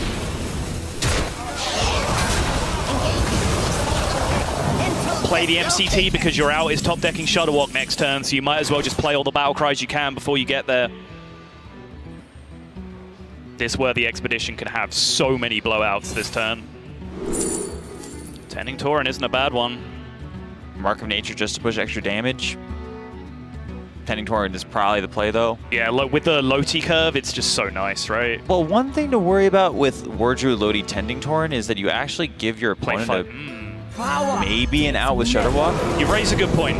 You raise a very, very good point. So I would not be surprised to see this Loti attack. Yes, Lyon was very clearly aware of this situation in the previous series as well. If there's any danger of your Loti getting mind control teched, attack with it. That way, if it does get stolen, you're at least able to deal with it on your turns because it's visible once it gets stolen away. 8 drops are powerful, but they ain't that powerful, Bloodyface. Lyon is going to go up 2-0 with some commanding Malygos Druid play. Whew. One game away from making history on so many levels here for Lyon. Bloodyface finds himself right up against it, but Lyon now is just staring history in the face. You know, certainly in Hearthstone history, she would be the first woman to get an achievement of this magnitude under her belt, and also, of course, carrying the hopes of the China region on her back as well. We have not had the China representative. All three of the others, Americas, Europe, APAC, they all have a world champion to their name, while China does not. So she can be the first on multiple different levels to make this achievement if she's able to pick up the crown. And I mean, this, again, I just want to point this out. It's just so incredible that she is currently 10-0 over her last 10 tournament games. Yep. Like, she got 7-0 at the Gold Series Finals to get here against the best players in China. Every single player that she's fought in this tournament has been one of the best from their region. She's currently 3-0 against them. She's up 2-0 versus Bloodyface, and she could very easily be 4-0 in this tournament. We can keep going, like even before that, we can go back in time further, and she had a 2nd place and a 4th place, and essentially the China equivalents of what we have as Masters tours. Which is almost equally as ridiculous. Yeah, which is, you know, as good a record as anyone has in their respective region on this side of the globe anyway. So she has had complete dominance, really. You know, she might have put her feet up for Season 2 because her work was already done in Season 1 getting here to qualify. You know, we saw that from Bunny Hopper, for example, last year, who did something very similar in our system through the European region. So she is on an incredible streak, and right now it really doesn't look like anyone is able to stop her. Yeah, I mean, she's about to go 4-0, and you know what happens when you go 4-0 at the Global Finals? What is that, Gallon? You become the Global Finals champion, win $200,000, and mark your name in Hearthstone's history. Should be exciting. I mean, it would be more than exciting. It would be groundbreaking. It would be record-setting. It would be an incredible achievement for Lyon. But now she has picked up the wins with her Druid and with her Shaman, which leaves her, I believe, just with this Hunter left to win with, her one-off unique deck in the lineup. She's the only player in this tournament, I believe, to bring Highlander Hunter. And so far, it has looked like it has performed pretty well for her. Yeah, I mean, Highlander decks in general are just something that we have not seen that much in this tournament. We've seen a lot of Shaman, we've seen a lot of Priest, we've seen actually a lot of Druid as well, but Highlander decks, Highlander Paladin and Highlander Hunter, have just not appeared that much on the big stage. I'll be interested to see how she pilots it. I think we saw a game from her yesterday, and she piloted it very well against Combo Priest. Just kind of like leading the Priest into these awkward scenarios and then finishing it with this huge and powerful swing turn. I did really enjoy that matchup, which I believe was against Fino you're talking about yesterday, right? Where her secret choices looked unusual, but they were played in positions where she was being given respect for pressure play and rat trap and freezing trap, which are the good secrets, but she was getting it by playing the bad secrets, which meant that she was getting multiple values of the same secret out of just playing the wrong ones and essentially getting bluff equity. So I think she has piloted the deck very effectively. I've got on record personally about how weak I think the secrets are, but Lyon is teaching us all a lesson or two about how to navigate through some of these decks. We are going to have to take a very quick break before we get into the action here, but you do not want to go anywhere because Lyon 1 game away from making history.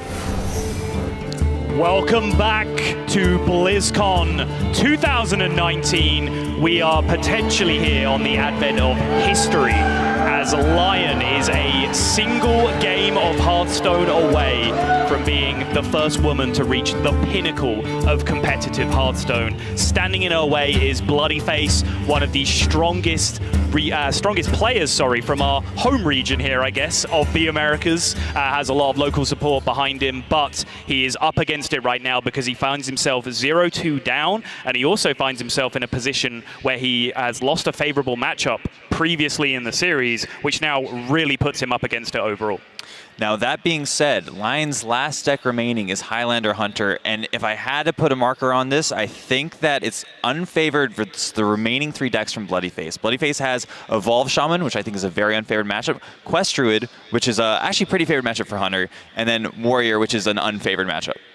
So you say, on average, it's unfavored against the decks that it's going to come up against, is what Let me rephrase that. I was going to say, it got a little bit wishy-washy there in the middle. I'm going to be honest. I tried to save it, but go ahead. So, well, one of the things about it is that she is running the Secret Hunter package, which means that the Secret package is very weak versus Druid, and I think it's also very weak versus Warrior as well. She's not running the Mech package, which is something that we've seen do very well, like aka Zalay Hunter, which was established like the last couple of weeks of Season 2 of Grandmasters. He's out there somewhere. Somewhere in the crowd, one guy just got super hype, and that guy's name is Zalay. The Secret package works very well versus Priest. And that's what we've seen it been queued into quite a bit in the past couple days. But otherwise, I don't think it's really going to accomplish what Lyon wants in Druid and Warrior. However, she still has the power cards like Zephyrus. She still has the power cards like Tiamat plus Ragnaros plus the Dino Tamer Brand plus Call of the Wild plus Zul'jin. Pretty much a lot of still really good stuff. However, that early game I think is going to be a little bit lacking. Yeah, I would certainly agree with that. And it was a point I did want to raise because she has shown a lot of faith in this Highlander Hunter, in protecting it in previous series and seemingly quite happily queuing it into Priest. That seemed to be one of the reasons why this deck was here, one of the reasons why, as you say, she was going with the secret version as opposed to Zalay Hunter. But in this series, she banned away Bloodyface's Priest, leaving herself with this Hunter still available, which is super interesting to me, the way that there's perhaps a little bit of a diversion here coming into the finals. I mean, I think from Lyon's perspective, it makes a bit of sense. She really wants to play Druid in this series, and if she leaves the Priest up, that's a really bad matchup for her. It sure is, but she has a very reasonable matchup ahead of her. I don't think she could have asked for an awful lot more. Again, she is on the doorstep of history here, 1 game away from taking home $200,000 in prizing, taking home the title of the global champion. And in the best possible position she could possibly be in this game, I think. She has a 1-drop, she has Zephyrus, she is on the play versus Quest Druid. All of those things are so good. So let me ask you the question, is being on the play and therefore being the aggressor, is that better than denying the Quest Druid the coin by having the coin yourself? Absolutely. Okay. When you are trying to pressure the Quest Druid, if you can play things as early as possible and push damage with them, that is what matters. 1-2 curve picks up the Animal Companion. I was talking with Saiyan earlier about certain positions where you'll actually take Wild Growth as the Hunter because you have like a big greedy hand. Tiamat, I guess, is in hand already, but this did look like more of an Animal Companion curve to me. Do you agree with that? Yeah, I think so. I mean, Lyon just has a 1-2-3-4 curve with the Spellbreaker. She could elect to just Spellbreaker one of her own minions, play a 4-3. That's more than enough to pressure Bloodyface's life total right now. And speaking of pressure, the life total is indeed getting pressured here, and the curve keeps going because there is secret into Mask Contender on 5 if nothing superior is picked up. And this damage is just going to keep on ramping up. 8 more being pushed this turn. Oh boy, this is going to add up very, very quickly if Bloodyface cannot turn the corner here. Lyon's turns are lining up pretty perfectly so far. She is missing a turn 5 and a turn 6, but even then, she still has room to pick up stuff. How about you? This looks like a turn 5 to me. It's not a super aggressive turn 5, but it fills the curve. A snipe pickup, I think, is also pretty impactful. Yep. Mask Contender gonna land here. Pulling out the pressure plate is the random secret that comes out. Is at 11, and his quest isn't even completed yet. And he is facing down 9 damage on board, plus a hero power that deals persistent damage, plus a kill command in hand from Lyon's side. And also, with pressure plate in play, the Hidden Oasis does not play a 6/6 taunt. It just heals, and then the way the sequencing works, the taunt will be removed. This is getting very, very close, folks. Unleash the Beast off the top is one of the best cards you could possibly hope for. Does Lyon ever want to start squeezing in these hero powers, though? Is there ever merit of doing that? Is there just too much healing in Druid to start going down those lines? I think there's a lot of merit to it.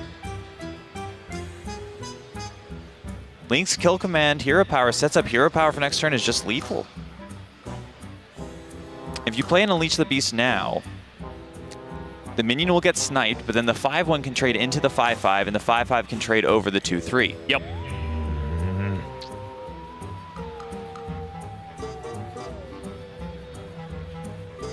How much of that is influenced by the fact that we are staring at 2 Oasis Surges, though? Sight unseen. Do you play around? You know, it could just as easily be looking at hands that have a Hidden Oasis in it and don't have an Oasis Surger, in which case, like, having the persistent minion damage on board is superior in that position.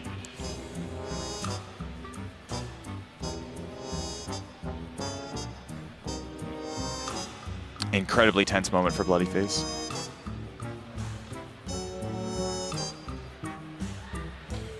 Right now, the secrets are lining up pretty good for him, though. They are, yes. What to do?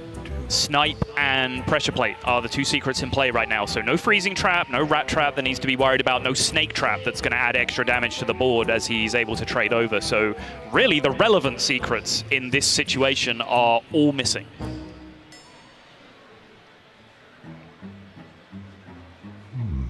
I wonder. Potentially series-deciding implications this turn for Bloodyface. It's a $100,000 play, let alone with the title of global champion on the line. What are his other options? He could go Ferocious Howl, Wrath, try to pick up a Hidden Oasis as soon as possible. Yep. That looks like where Bloodyface is going with it. If you wanted to play this worthy expedition, now's the time to do it. He does not. There is that Hidden Oasis. There is a Rat Trap. Well, there's also a Rat Trap up. If he plays the worthy expedition, he can easily... There might be from his perspective. Yes, exactly, exactly. We can see that it's Snipe and Pressure Plate, so he would get away with it. But yes, Bloodyface has to play around all unknown scenarios. But Lyon here gets to just go Divine Shield Wind Fury with Tiamat, which is about the scariest thing you can do against Druid, because they have a nightmare dealing with that minion. And Newbie Sath Defender, while normally good against these kinds of spots, doesn't even do anything here. Just gets sniped. The Unleash the Beast can just run over it, or the Lynx, exactly. Yep, just gets sniped, gets hit by a 1/1, gets hit by Desert Spear. The Pressure Plate is going to remove this 6/6 taunt, as I mentioned. The secrets are about as perfect as possible. So that's 17 damage. That's 17 damage in play right now for Lyon, which means if nothing more is added, Kill Command and Hero Power does end the game. And even if this Anubisap Defender is played, it gets sniped, which means it just dies to the Lynx from hand anyway from Lyon. I think we're in a checkmate position here. I am not seeing it. I will give Bloodyface the credit for being the player that he is to invent some kind of magical out here, but I do not see it. Bloodyface has the length of this rope to perform a miracle this turn, but I do not see it, Galen. A newbie set defender is going to get sniped. Lyon looks up in expectation, just waiting for this turn to pass to her, and it does! 17 damage in play, Desert Spear is going to come through, and Lyon becomes the first woman to reach the pinnacle of competitive Hearthstone. She is your 2019 BlizzCon champion and your 2019 global champion. Whew.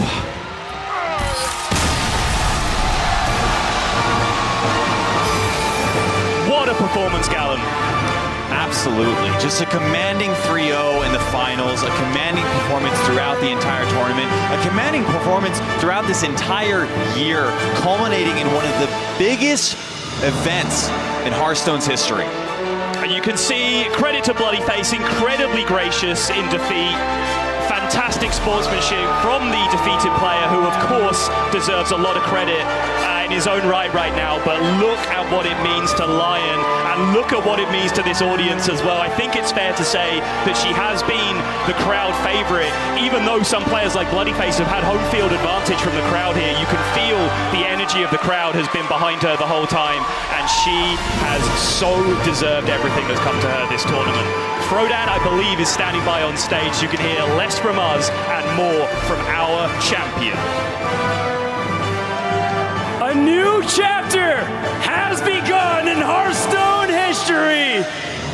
Please welcome the newest member of the Hearthstone Hall of Champion, VK's Lyon.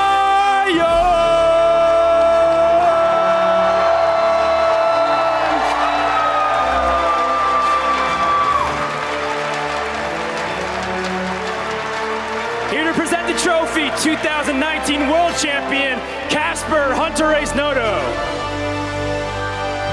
Let's get a couple of words with our winner, shall we? First, the most generic question in esports. For a moment like this, we have to ask it. Lyon, you did the impossible. Everyone was watching. What is going through your head in this very moment right now? 在这一个我们见证历史的时刻，你心里有什么样的感想？所有人都在看着你。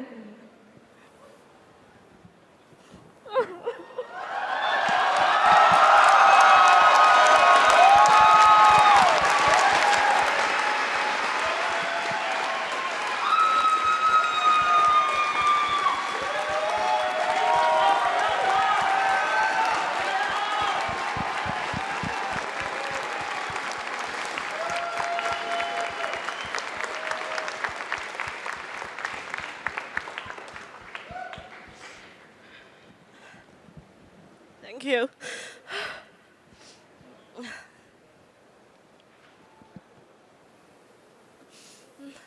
在来到这里之前，我从来没有想过，没有想过，哎。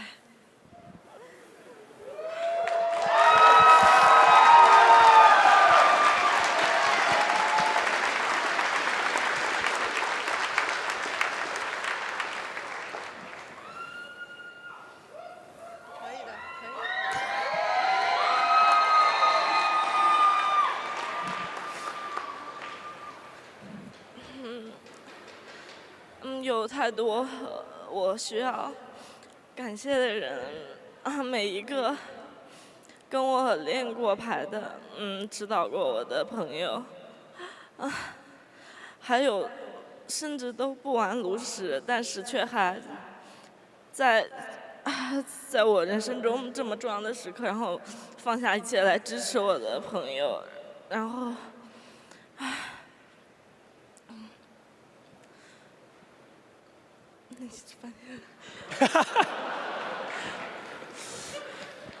，It never occurred to me that I could have achieved this far.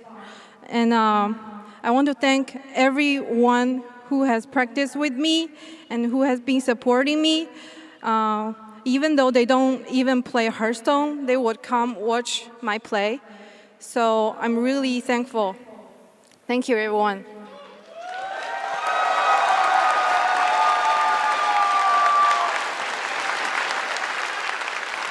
The first thing that she does when she does a historic achievement is thank the fans and everyone supporting her. What a heartwarming statement. Another question. Everyone's talking about how this is a landmark moment for women everywhere who compete. What does it mean to you to become the champion on this stage in this very moment as the first woman to do it?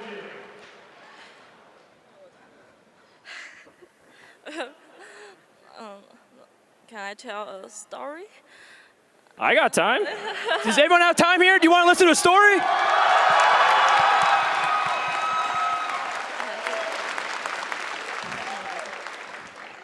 我还记得在2年多以前，我第一次参加炉石的比赛，然后当时我得到了替补的资格，然后当我去替补的时候，因为名额已经不多了，然后当时就有一个男生他对我喊，女生就不要来替补了，然后我想。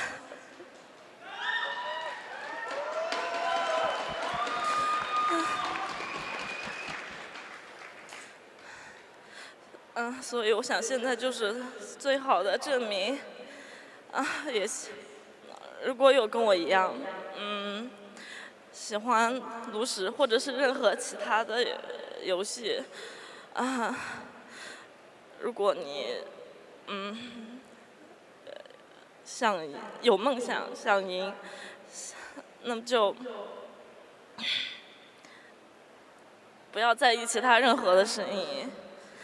你一定可以的。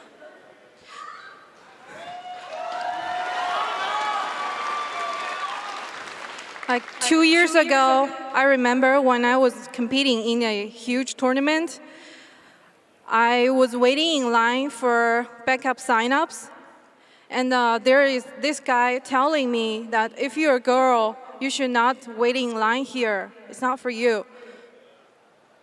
And now today, I'm here with all the support from the fans.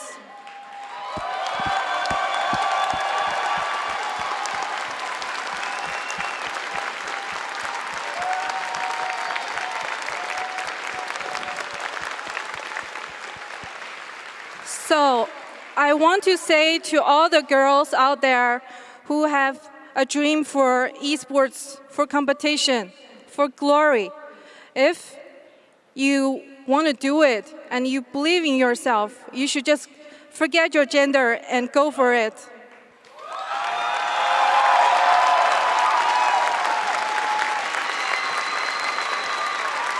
Absolutely incredible. Hey, I bet that guy feels real dumb right around now. Let's wrap this up. Lyon, what would you like to say? The whole world is watching. All of your fans and family and friends back at home watching, what would you like to say to everyone else here as your final words and the beginning of your tenure as the champion?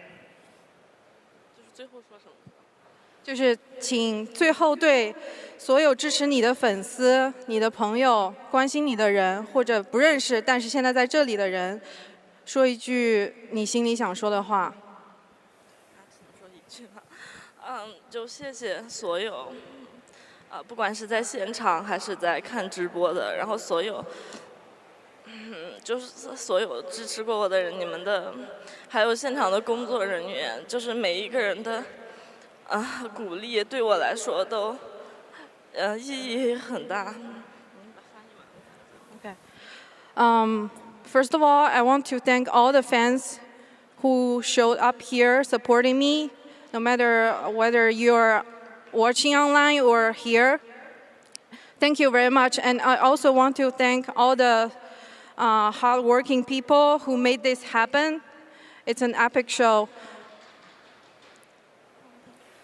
Your Hearthstone Grandmasters Global Finals Champion, VK's Lyon!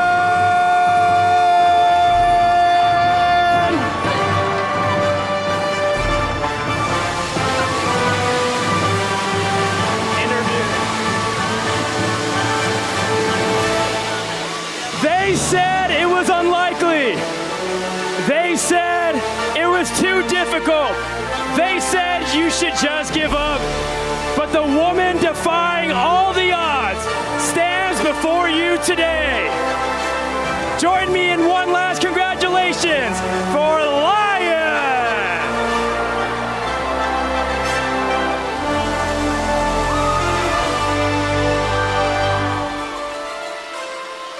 It's been a wonderful weekend of Hearthstone, and it's just the beginning. We've heard the legendary tales of all of these card singers that have joined us in the tavern, and the only question is, when will you join us in the tavern? Qualifiers begin for Masters Tour in 2020 and even further beyond, and we couldn't be more excited to say there's always another seat, so come grab a table at the tavern. Thank you for watching BlizzCon, good night, and we'll see you next time.